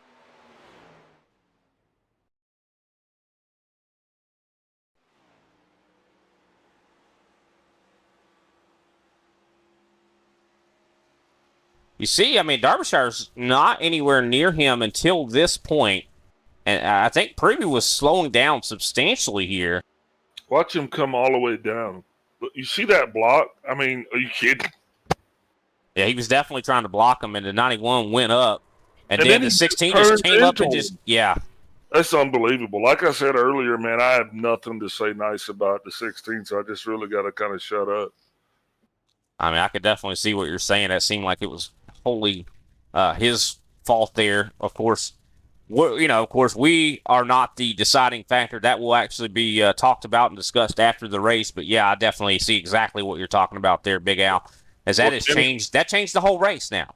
Kenny Powell told me to talk about the race, and this dude just has affected the race the entire time based on his actions, not based on the way his car is handling, not based on anything other than the fact that he's racing that way. 100%. Looks like pit road has been very successful for Chris Severa as he is now the leader. Josh Schaffner comes out in second with Kenny Powell in third. Brandon Passalacqua fourth, Kendall LeBron fifth. Clayton Hoffman falls all the way back into sixth place. Seventh place, of course, Darren Mullins. Eighth place, Paul Olson. Ninth, Greg Wachinski. And 10th, Joey Preby. Now, this is when it gets crazy here, Big Al. I mean, we saw Severa when he had this lead earlier. I don't know. I mean, I am, if I was a bet man, I'd say Severa might have this thing. We'll have to wait and see, though, because I know the 50's not going to go easy on him. And we know Hoffman's going to come back up here. Hey, I don't know. It looks like pace car lights are out. We saw some guys just get a wave around. Getting back on the lead lap, and I think that's 15 on the lead lap now. Quite a few guys are going to be getting that wave around there. 100%. As we prepare to have our first restart based on an actual in-race incident. Lap 96, we're going to be going green on 97. And I do believe that means we're going to have just under 30 laps to go here. So this is going to look a whole lot like one of those stages earlier, Big Al. Yeah, it really is. And unfortunately, we did not get our green flag pit stop tax. Yeah, and I think everybody really knows, exactly what to dial in order to make this one work. It's going to be close, especially towards the end of this thing. Well, especially in this being the end of it as well. I think that's going to make it even that much more intense, even more intense than those stages, because these guys are going to be driving with a whole lot more, I'd say, of a need to get to the front. You know, in those stages, it wasn't really that much of a need to get up there. But now everybody's going to be vying for the same real estate. Pace car has dropped down pit road, and here we go. The green flag is going to be back out once again. Pretty good start right there. We saw Randy Mullins, of course, who had just got his lap back, utilizing, you know, he was up to speed quite substantially before the rest of these guys. We talked about that, I think, that on Thursday, didn't we? About guys that could do that, you know, to where if you were getting your lap back, you were up into gears a little bit further than everybody else and use that to your advantage. Yeah, you definitely have to try to do that, but you know what I mean? 100%. That's a lucky dog situation that we were actually talking about. And 3 wide in the mid-pack here. These guys are battling hard for position. Of course, cautions breed cautions. It's going to be very racy and from now until the end of this thing, these guys are going to be, for lack of a better term, jockeying for position. Brandon Pasalacqua challenging for the lead. Side by side with Severi. He's going to slide up and take it. Have to see how long he keeps it, though, because we saw this from him before. He was not able to really hold on to it. Question is going to be how aggressive do you want to be, how early on. Speaking of aggressive, the 16 gets into the 28 of Kendall LeVron as he really drove it down into the corner really hard. Oh, Jose Acosta almost spin. To get up into the 54, Randy Mullins, sorry. That was a scary situation there. That could have definitely turned out badly as we saw Jose Acosta almost get hit into the wall, or the 54 also. Definitely a lot of aggression right now. You even see the likes of Paul Olsen. Haven't talked a whole lot about him tonight. He's up in 12th right now and definitely looking to make his position better. Good on you, Paul. Hope you're having a great night. Hope you're having fun. I think he is. I mean, I talked to him a little bit today, and he was having a ball on Thursday. Felt like he was really able to be competitive. And I think that he's definitely going to get better and better as we continue to watch him. Well, good. 100%. We'll be definitely watching him, just that. And here we go, side by side for second place as Severa tries to see if he can't make something happen against Schaffner, but Schaffner able to utilize a little bit of a higher groove. Ooh, big wiggles for the 42 of Jose Acosta as he came across the nose of Randy Mullins. And there goes Prevey to the middle. Not quite able to get there. Now 100 laps into this race. We're going to have 25 laps to go. What's the over-under on cautions on this thing to the end? I don't really know, Big Al. I'd say probably going to have another one. I feel like. Yeah, get that pace car gassed up and ready to go. We might need him at least one more time here. Yeah, I think he's down there eating some ice cream right now. We're going to get him on the radio. Look at Paul Olsen, though. I'm loving what I'm seeing here. It looks like a completely different driver here. He's been driving it hard. Man, there's everybody down there driving it hard. I'm just sitting here, mouth agape, just looking at the screens, trying to figure out where the next conflict's going to occur. I mean, wow, the 42 door banging with the 28. I mean, it's dog eat dog down here right now. It's more of a mosh pit than it is a speedway. It definitely is, as we saw Josh Schaffner trying to push the 6 into the corner. 3 wide right there. Oh, contact. Look at that, the 28 and the 42 trying to make one. I mean, they're trying to make their car one car there. Yeah, I think you need to buy someone dinner first before you do that. I mean, that is kind of borderline sexual harassment. It definitely is. We're going to... Oh, this is going to go poorly, and there it goes to 42. We were waiting on that one. I mean, just a lot of pent-up aggression down there on the racetrack. I don't know what exactly is occurring, but these guys are they're wired up, man.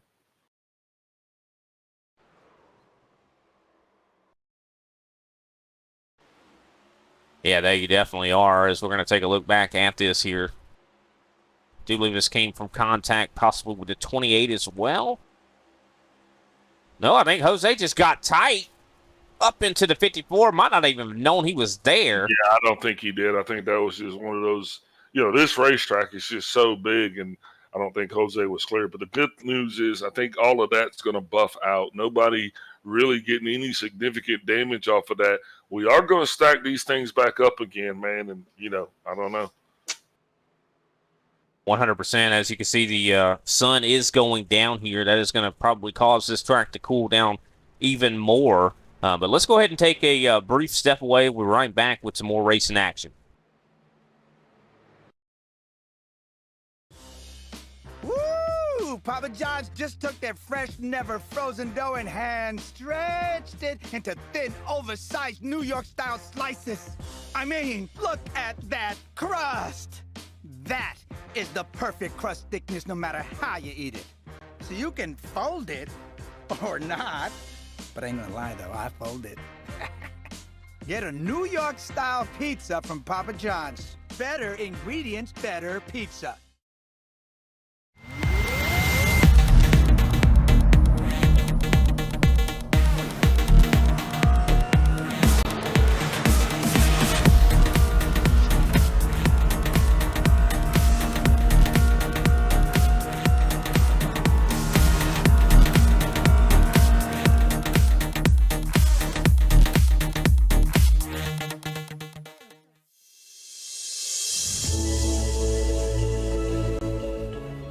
Hey everybody, my name is Warren Maddox. I am the president of Ultimate Experience Outdoors. Our mission, we are dedicated to taking veterans, first responders, youth, and Gold Star family members on outdoor excursions across the country.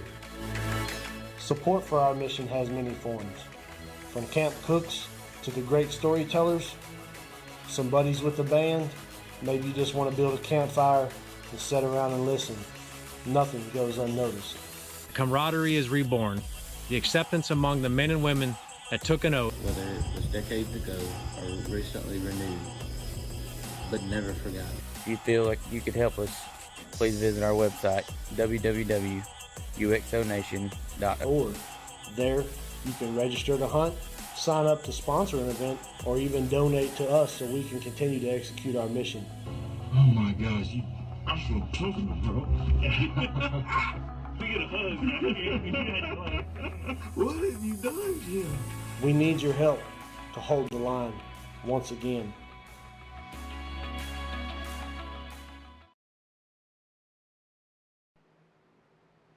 We are back, ladies and gentlemen. We appreciate everybody out there tuning in. If you like what you've been seeing so far here tonight, make sure you leave us a like, maybe subscribe to our YouTube or possibly even our Facebook. We definitely appreciate all you fine folks viewing us. And if you possibly are rooting for a certain person, maybe comment down below and give them a good shout out. I'm sure if they read it, they'll definitely be happy to see your support as we have the pace car lights are out. We're getting ready to get it back underway once again. Of course, we did have a little bit of some interesting calls here. Of course, I do believe the top 6, I do believe, stayed out, if I'm not mistaken here. Top 6 stayed out. So that will make 7th on back on fresh tires. Of course, Frank Flores, I do believe, did get a waiver round. And he did not pit. So he is going to be in the same scenario as the leaders waiting on another caution to come out. So he can take advantage of getting himself 4 fresh Goodyears. But right now, those guys are going to stay as is. Pace car is going to be getting out of the way. Getting ready to kick this thing green again. 21 laps, they'll be 20 at the line. Yep, exactly. 20 laps to go here. Going to be a 20-lap shootout. Green flag is back out. Paul Olson to the bottom. Looks like he's going to be trying to maybe let everybody go here. Definitely does not want to be up in this hornet's nest, and who can blame him? I don't know if there's a safe spot to be right here right now. No, I think you're right.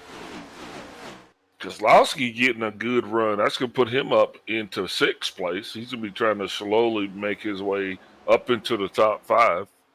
Yeah, I mean, he's had a silent race today. We haven't talked a whole lot about Al Kozlowski, and I think that's a good thing for the That's AEA. a very good thing, right? When we don't talk a lot about Al, that's a good thing. 100%. He's been really consistent. He's been really safe. I mean, usually he's not that guy that likes to lift, and he's been doing a little bit of that tonight. The word I do believe that's going to describe him the best, he has been consistent. And that's the best thing that anybody can expect of you. At least they'll know where you're going to be and what to expect. 100%. But now I think he has turned on the go button, wouldn't you say? As he's now side by side with Kendall LeBron, going to try to see if he can't get clear. Well, the whole thing now is you got to keep this thing tight. You got to get the 50th Schaffner has to be within your grasp. Yeah, what's interesting, Schaffner on the older tires. I'm surprised these newer tire guys aren't making more of a, show of it and driving up quicker. But I think a lot of that has to do with surprisingly the tire model at this track is not actually causing as much tire wear. The track temperature's cold, and those cold tires is probably going to take them 4 laps to warm up, and that's about where they're at. So now I think they'll get them up to operating temperature, and they'll be able to bend them a little better. Keselowski right here battling with the 16 of Joey Prevey.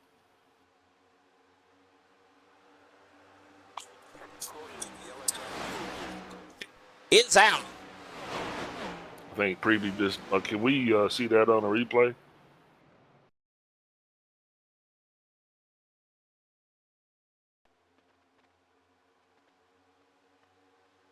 Taking a look at it right now and see exactly what just took place.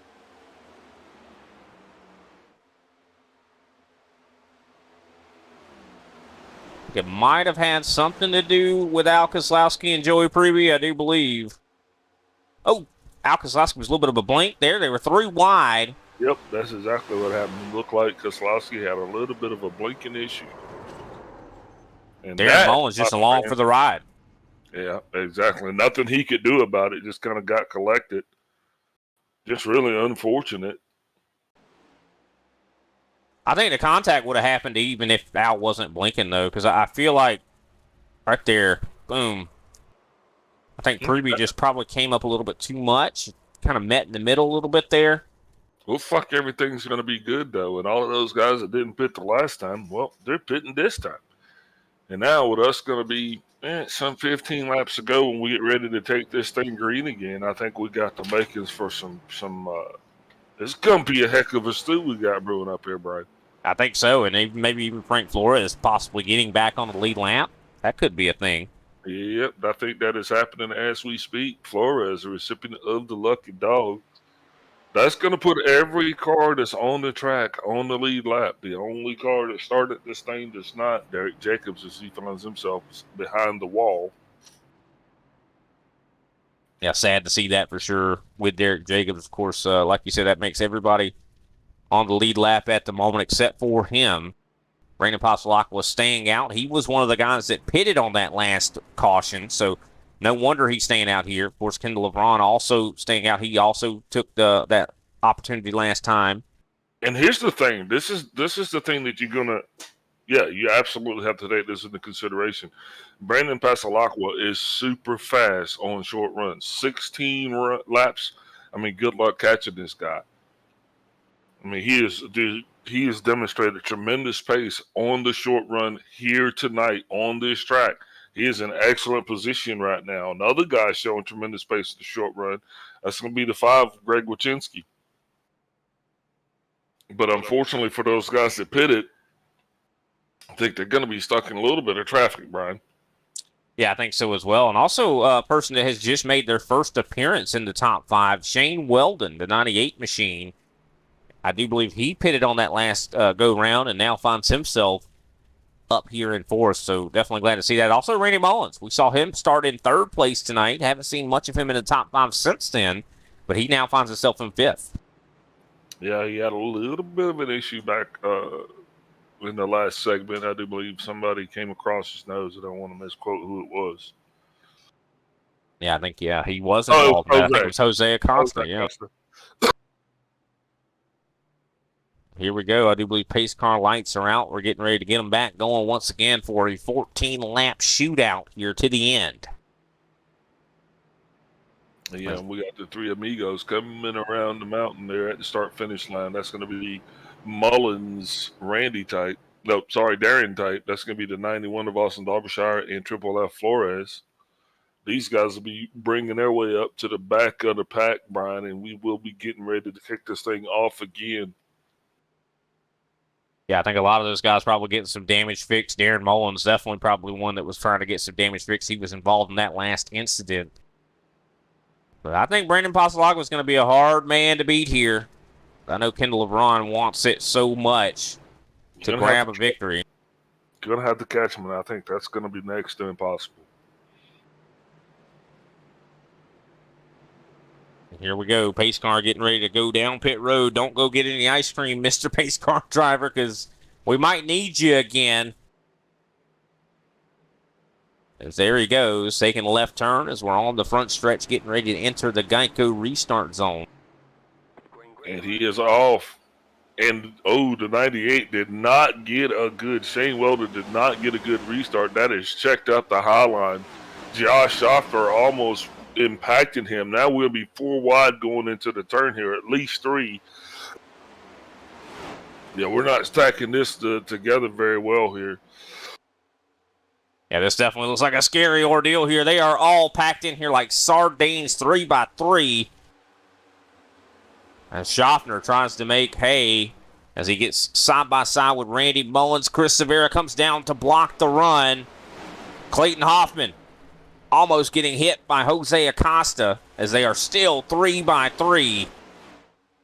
Woo, gonna get real tricky here as Jose is side by side. Looks like that is Joey Preby and Kenny Powell. These guys are battling so hard right now. You can tell this is the closing chapter of this race. These guys are really have turned it up to 11. They broke the knob off. Yeah, Pasalagua, though, he is out front and running away, running for his life. He definitely does not want to be in this group back here. I'll tell you that right now. Clayton Powell, speaking of which, Clayton Hoffman, he is in the group himself, kind of caught up in traffic with just one car between him and the 24 Kenny Powell. And right beside Kenny Powell is the 16 of Joey Preby with his storied pass here this evening. You could have hit the ground running with that, Big Al. You could have said Clayton Powell right near each other. Clayton and Powell. Oh, man. But, yeah, definitely Preby trying to make something happen. He's got Shane Weldon behind him. Looks like Weldon goes to the top. Still 3 wide on some portions of this racetrack. These guys are out for blood here. As here comes Clayton Hoffman down to the inside of Josh Schaffner. Going to put him in the middle 3 wide. Of course, Preby in the middle 3 wide as well, with Kenny Powell on his high side. Weldon's going to be on the inside of the 16 of Preby. There's Preby inside of Weldon. He has got to pedal through. Looks like he might be able to keep it straight. Green flag racing continues. Josh Hoffman on the outside of Clayton Powell. Clayton Hoffman. Definitely a big battle right here. Titanic fight here between Clayton Powell and Josh Hoffman. I just did it too. 10 laps to go, Brian, and I'm telling you, this has been nothing short of exciting. Brandon Pasalagua now being caught by the 5 of Greg Wachinski. Kendall LeBron is taking over the lead. All of these drivers showing tremendous short race pace. Yeah, what a job from Kendall LeBron to be able to get up here in the lead. I don't know if it's too early, though, because I think some other guys are going to come up there and definitely put a challenge to him. Well, there's going to be a lot of guys going to be trying to get up there. You know, that's the key, though. They got to get up there first. That they do. Randy Mullins, I'm loving what I'm seeing from that 54. He hasn't shown a whole lot of speed tonight, but I think now he is really putting... Clayton Hoffman made contact with Josh Schaffner, and that sent Schaffner high into the wall, Brian, and he is really well off the pace, following all the way through the field back to the end. Sorry about that. No, that is definitely perfectly fine. Let's take a look back at that. Yeah, you see Clayton Hoffman and Schaffner, they were running side by side, just battling for position. Right up on the screen right now, we'll see exactly what happened. Yep, Looks like I think Schaffner came down a little bit more than he. I don't think he thought Clayton was going to be as high as he was, and they just met in the middle. Unfortunately, huge incident there with the 50. Unfortunately, I think that might have possibly broken a toe link. Nope, he's still good to go. No issues on the car as far as we can see. He should be able to continue. Hoffman definitely having his hands full, though, now as he is still battling for position as a 6. Slides all the way back to 3rd. You see Chris Severa, of course, stage 1 and 2 winner. Now right behind that 28. You see Kendall LeBron trying to break the draft. Look at Clayton Hoffman. He is pushing the heck out of the 5. Here he comes down on the inside. He'll be trying to get a run on Greg Wachinski. Kendall LeBron having his hands full. He's got the 62 of Severa as well as the 6 of Pascalacqua. Pascalacqua going to be trying to make a move here now, but here comes Clayton Hoffman to the inside of the 6. Awesome race so far. Look at that. Severa all the way up to the grandstand at the top of the track. Going to be trying to get a good... What? Well, almost had a 3-wide situation there, Brian. Yeah, we definitely did. As we see Severa definitely pulling out all the stops, trying to build up as much momentum as he can up on the top side. Of course, Clayton Hoffman also going to be doing the same. And look at that. Severa up to the down to the bottom. Slide job. Not able to complete the pass. What car control from that 62. Even though he wasn't able to complete that pass, he kind of realized it and was able to stay off of that 28. That could have been a tragedy right there. Well, yeah, and the 92 electing to go high with the 28 as opposed to pushing on the 62. Now here he comes to the inside of the 28. That is going to put us 3 wide for the lead. Take a picture. Yeah, that's definitely a photo right there that I'd want to have, as they are 3 wide still for the lead. Clayton Hoffman, though, does drop or jump up in front of Kendall LeBron, and he is now your leader. With just 5 laps to go, Brian, Clayton Hoffman takes the lead. Chris Severa on the high side of the 28 of Kendall LeBron. Brandon Pascalacqua also trying to get his nose back around so he can get back into the fray as well. What a battle here, and this is not the time I would want Clayton Hoffman to have the lead, but I don't think we could say Chris Severa's done yet, as we see Kendall LeBron battling with Pascalacqua. We've seen Severa in this same scenario so far tonight, and he actually made the pass, I do believe, with 2 to go in the stage to take the lead from Clayton Hoffman. And I think that is definitely going to be the game plan here, as he's going to try to follow through the wake of Clayton Hoffman to see if he can just inch himself closer. But I think Hoffman definitely starting to pull away a little bit here. The draft on this backstretch, though, should allow Chris to have some momentum. Man, this track has provided a lot of grip and tremendous tons of opportunity for these drivers here tonight. We have seen no shortage of leaders as well as competition here this evening. 100%. And they are battling right now for that 3rd place position, trying to see who's going to be able to talk to me here tonight, apparently. But Clayton Hoffman in the lead, verging on now 2 laps to go. Can he hold on to it? I think he might. He's got the pace, but I don't know if Severa has showed his full hand as of yet. See, Pascalacqua dips back in behind the 28 of Kendall LeBron. Here comes Kenny Powell. Powell with a almost, where did he come from? I mean, I'm just haven't seen a whole lot of them here up in the top 5, but here he comes. 2 laps to go. Clayton Hoffman still in command of this thing. Chris Severa behind him. Battle for 3rd place between Brandon Pascalacqua and Kendall LeBron has just got a little bit more exciting as Kenny Powell now is up into the fray. He's going to pass the 6 of Brandon Pascalacqua, dragging the 42 of Jose Acosta with him. And there goes Powell to the inside of the 28 of Kendall LeBron. A drag race here as we take the white flag. And I think this is going to be a crazy white flag indeed.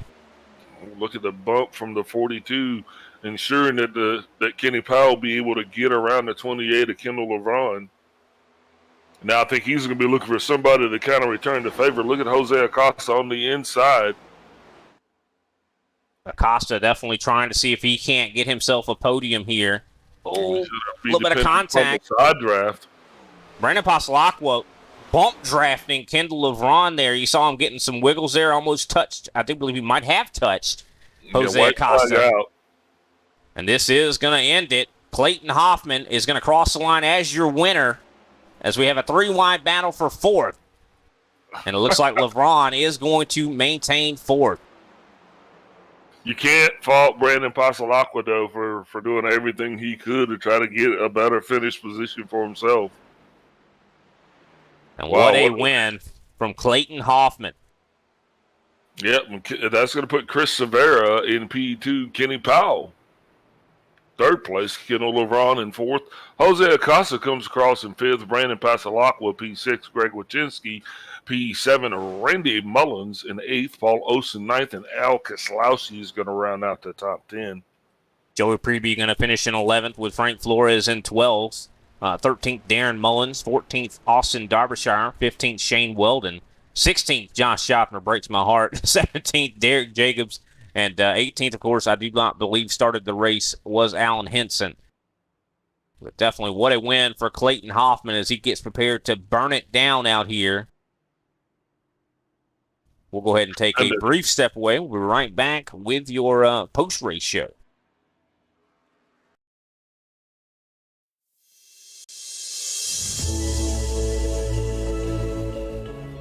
Hey everybody, my name is Warren Maddox. I am the president of Ultimate Experience Outdoors. Our mission, we are dedicated to taking veterans, first responders, youth, and Gold Star family members on outdoor excursions across the country. Support for our mission has many forms. From camp cooks to the great storytellers, some buddies with the band, maybe you just want to build a campfire and sit around and listen. Nothing goes unnoticed. Camaraderie is reborn. The acceptance among the men and women that took an oath. Whether it was decades ago or recently renewed, but never forgotten. If you feel like you could help us, please visit our website, www.uxonation.org. There, you can register to hunt, sign up to sponsor an event, or even donate to us so we can continue to execute our mission. Oh my gosh, I'm so talking, bro. We get a hug. What have you done, Jim? We need your help to hold the line once again.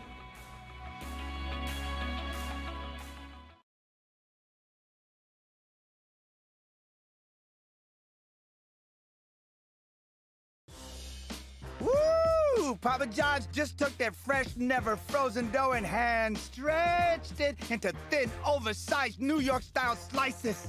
I mean, look at that crust. That is the perfect crust thickness no matter how you eat it. So you can fold it or not. But I ain't gonna lie though, I fold it. Get a New York-style pizza from Papa John's. Better ingredients, better pizza.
At Farmers, we know a thing or two because we've seen a thing or two, like how nice it is to switch and save on your auto policy.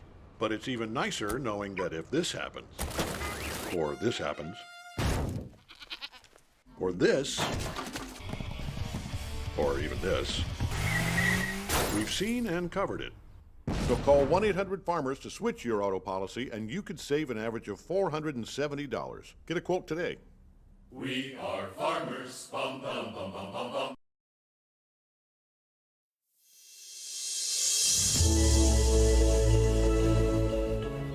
Hey everybody, my name is Warren Maddox. I am the president of Ultimate Experience Outdoors. Our mission, we are dedicated to taking veterans, first responders, youth, and Gold Star family members on outdoor excursions across the country. Support for our mission has many forms, from camp cooks to the great storytellers, some buddies with the band, maybe you just want to build a campfire and sit around and listen. Nothing goes unnoticed. Camaraderie is reborn. The acceptance among the men and women that took an oath. Whether it was decades ago or recently renewed, but never forgotten. If you feel like you could help us, please visit our website, www.uxonation.org. There, you can register to hunt, sign up to sponsor an event, or even donate to us so we can continue to execute our mission. Oh my gosh, I'm so talking, bro. We get a hug, man. What have you done, Jim? And we are back, ladies and gentlemen. I do believe we're joined at the booth by Kenny Powell, our third place finisher. Definitely an awesome job for you tonight, Kenny. I mean, you finished second on Thursday. Probably a little bit disappointed because I'm sure you wanted to finish one better, right? Definitely. I mean, this field is just as tough, if not tougher than Thursday. But I just when that last restart, I still felt good about it. But got shuffled back a little bit and had to work through it. By the time I did, Clayton and Chris had kind of checked out, so I was just fighting for third at that point. 100%, and what a fight for third that was. I mean, I know right behind you, they were 3 wide for fourth, and just a little bit before that, you were 3 wide for third. So what was going through your mind? I bet that was pretty scary. It definitely was. I mean, it's such a thrilling race. I love the action. If everybody around you is capable of handling it, and certainly everybody in the top 10 is capable of handling it. So it was a lot of fun out there. But still, right, coming down to the end when you come off the corner, you're 3 wide, and you're just inches apart from each other. It's white knuckle stuff. Definitely is, for sure. I'd be interested to see what the heart rate monitor would show if we could have that here in the ISCA. But great job, though. Third place going to be some really good points for you here. I know not a lot of hope for these Cup Series points here, but your Super Cup Series, hopes are still alive, especially with a good finish like this. How you feeling about Vegas coming up here in a week's time? Yeah, I'm looking forward to Vegas. I like that track. Always run well there. So I expect to have a good set and run as good as I've been. I've been running well lately, so hopefully keep that momentum going and see what we can get next week. 100%, man. Well, definitely great job on the third place finish and your second on Thursday as well. Who can we give a shout out to after this performance tonight? First and foremost, Kenny Copeland, TWRS. This set, it's been a rocket ship from day one at the start, and had a great week with it. A lot of success. So reach out to TWRS and get your set. Also, my team G&G. Again, we've had a lot of fun with the set and racing each other this week. Tight door to door, been a lot of fun. And you and Big Al up in the booth, and everybody that races in the league, I appreciate it. Appreciate all of it. 100%. Well, definitely thanks for your time, Kenny, and look forward to seeing what you can do at Vegas for sure. I'm sure we'll get a chance to talk to you again, and congratulations on the third place finish. Next up will be Chris Severa. Big Al standing by with him, our second place finisher. Chris Severa, Big Al up in the booth. You got me? I'm just here so I don't get fined. No, I'm just kidding. I got you. Man, I love it. Hey, look, here's the deal. You came out here almost had a hat trick. I mean, swept the first 2 stages. So let's get right into it. How did the caution affect your green flag pit strategy? That was basically the race.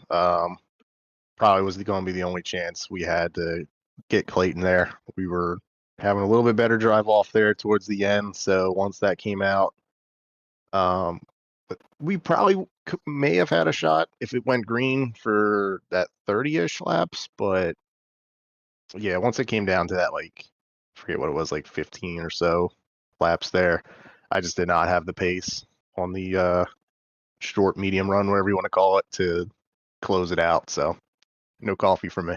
Yeah, a lot of fast cars on the short run there, and I figured that, when that first caution came out, a lot of guys had to make decisions. You guys obviously elected to stay out, and you kind of chose a short pit and have to drive through the field. But so, what was it like down there tonight, though? Was it really racy? Was it unnerving? Do you trust the guys that you were around for the most part, or was it just really kind of? I mean, what was it like? Yeah, definitely trust the guys. It's you need to know that when you're got a run coming off the corner, that guy's gonna like give you a lane if you're there, and vice versa. You have to know to give lanes to other guys and hope they don't come off the wall when they have their run. But no, it was a blast, especially that last stage. Like I was just desperately throwing sliders trying to get a car in between me and Clayton there at the end. Unfortunately, just overcooked it a little bit and let him get the undercut. But how the cookie crumbles tonight. But it was a blast. Yeah, you said that. So were you more concerned about saving the right rear there towards the end of that thing, or you just really just kind of balls to the wall? Yeah, I probably went too hard trying to chase those guys down. They really fell off there towards the end. I would say like in the last 5 or so laps, I probably didn't have to go as hard as we did. But you know, I guess we'll keep that in mind for next time. But hats off to Clayton. Dude's 7K for a reason, and he just outperformed when he needed to. As this track kind of fades off into the sunset, its own sunset, as I do believe its lifespan has kind of come. Do you find that bittersweet, or are you looking forward to what the future holds? Yeah, fortunately with iRacing, we get to preserve it here, so it is pretty bittersweet. If the real life guys are able to run like how this car runs here, it's going to be real bittersweet for real life that they get rid of it. But also looking forward to whatever they bring. Hopefully, they can bring a solid short track to the roster here, and we'll see how long it takes for iRacing to get that and try it out for ourselves. Next week we're at Vegas. What are your gambling predictions for your performance on next week's show? I'm really not too. It's not like one of my favorite tracks, but what I learned from Atlanta kind of translates over for me well there. But we'll see. It is kind of a gamble whenever I go there because I don't think I necessarily had the best odds the last time I was there. But yeah, we'll see when we get there. It's hopefully we can get a couple more lanes going. If so, it'll be a blast. But if it's a bottom feeding fest, then we'll be in for the long run. I tell you, you have a dominating lead there for that season. 23, I do believe, is it's coming to an end. Also, with tonight's performance, 2 stage wins and a P2, you're definitely going to even put out a bigger lead there in your Super Cup series. You got to be feeling pretty good about that overall, right? Yeah, it's always good. We'll see what we can build during the season. Hopefully, carry this momentum for the weeks to come. And hopefully, I think we got Daytona last week, so we can keep the points that we need to make the playoffs. We'll be looking forward to whatever that first race is. All right, bud. Before we let you go, who you shouting out here for your second place finish in your 2 stage wins? Yeah, again, everyone at Gas and Go. 3F Racing, Team Watson Racing for the set was another good one this week. And you guys, as always, Kenny for putting on the league, Clayton for the win. It was a hell of a brawl all throughout the night. Again, you guys, as always, for putting on a fantastic broadcast. All right, boss. Don't go out there and party too hard, and hopefully we'll see you next week on the podium as well. Appreciate it, guys. Take care. Alrighty, that was Chris Severa, winner of stage 1 and 2, and of course our second place finisher here tonight. Probably got more points than anybody for sure. But Clayton Hoffman, the man that led the lap that matters the most. How you doing, Clayton? Great performance here tonight. You led 26 laps, not the most out here, but you definitely, once you get that lead away, it's so hard to take it from you. How was the car feeling, Clayton? It's pretty good. Leading is definitely a challenge here, especially with how the heat in these tires work. I mean, we're not really fighting off the high temps on the tires, so when you lead, you just naturally have to push so much harder just to keep pace that tires get hot and it's hard to hold the lead after a couple laps. So that was definitely a challenge, and I kind of got lucky there at the end. Like the track was cooling down, lights turned on, and had a really good opportunity to take the lead, and just ran with it. Now, I did notice that kind of all race long that people that got in the lead, they weren't able to stay there for very long. And you think that was because the clean air made it a little bit harder to save the tire? Is that right? Really, the wear wasn't, I don't think, a massive issue. I think it's more just the tire temps because I think there was one stage that I was pushing Chris in the lead, and he fell off and went to the back, and then he drove right back up and won the stage. So I think it's just really the tire temps, and leading for a long, sustained period of time is just really hard to do because of that. 100%. Now, I know you also had to fight through the field quite a bit. I mean, how much was your enjoyment out there? It seemed like you guys were having a lot of fun. Yeah, with these cars, I mean, you don't really have to worry about a lot of damage, unless you really smack the wall, wreck really hard. But yeah, it's pretty fun to brawl. It can be frustrating at times. You get just kind of freight trained, but I mean, it's still pretty fun. It's definitely like I said, a real big challenge to get up to the front and lead for a long period of time. But as long as you stick up in the front, you can save your tires pretty easy, make a move towards the end. Yeah, and definitely there was a lot of, I'd like to have you speak on maybe the competition level out here as well tonight. I know usually you're the kind of guy that goes out here and dominates. It didn't seem like that was the case really as much. Do you like that part of it, or would you rather get back to the dominating ways of Clayton Hoffman? It's fun to dominate a race, but at the same time, brawling with these guys is a lot of fun too, especially when you have a lot of clean guys out there where you can just back and forth. So I mean, it's fun when you don't do it that often. And well, this is the last time we're going to this track, so it'll be the last time that we get a brawl here. So it was a fun way to go out. 100%. Now, I do believe, if I'm not mistaken, you're not going to be here next week at Vegas. Is that correct? Because of Road to Pro? Yeah, most likely. Yeah. Kind of had some plans changed today, so I was able to actually come race tonight. So that was fun. We're definitely glad to have you for sure. What do you think some of these guys? I will ask you about Vegas. What should they expect from Vegas next week? A lot of sliding rear ends. Vegas is a track that you got to run it loose to be fast. I don't think anybody's going to be trying to run the wall like I did last time we were here last year. But I'd say there's some two wide or two lane viability, especially 1 and 2. So I'd expect to see some side by side racing and some sliding rear ends, especially on exit. So it should be pretty exciting. Could lead to some at least a big wreck, but I think it'll be pretty fun to watch. Yeah, definitely. You're definitely getting me excited for sure. Well, Clayton, thanks for your time. Congratulations on the win. Who can we give a shout out to after this big performance tonight? Yeah, just everybody at Legacy Esports, Boyd helping work on the set. All our sponsors: Curb, Green Mountain Grills, Champion, Black Sun Management, Reaper Speed Labs. We're pretty fast in the Cup car this week. I didn't show it in queue at all, but and I was able to pull it out at the end of the race there with I think it'll be a pretty good move to go back and look at. Also, started out or shout out there to Josh Schaffner. I still don't know exactly what happened there in the race, but I know we went into one there and made some contact, and he ended up getting the worst end of it. So I feel bad that he wasn't out there duking it out with us at the end. Yeah, for sure. I definitely can understand that sentiment. Just considering, I know Josh did win the race on Thursday, and it would have been up there duking it out with you guys. But I'm sure that means a lot to him that you say that, and you're always fast and clean, which a lot of guys can't say that. You know what I mean? So you could. I'm sure he's fine with it for sure. And Sure, he's listening right now for sure. But thanks for your time, Clayton, and congratulations again once on the win. Thank you.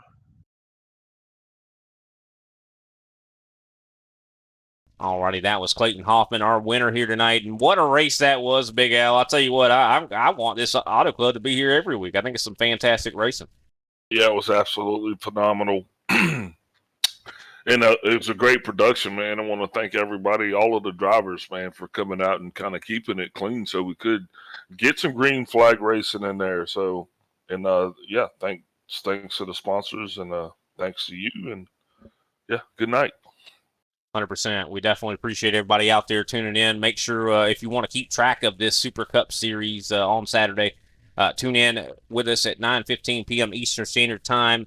That is when the broadcast will begin. Of course, the actual race itself about 9:30. A little after that, we'll be going green flag at Las Vegas next Saturday. Of course, if you also want to watch the Thursday series, same time on Thursdays.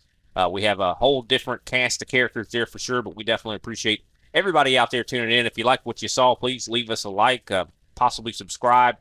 We definitely appreciate anybody out there that was commenting, maybe shouting out some of their favorite drivers out there. But we'll see you next time, ladies and gentlemen. Have a great night.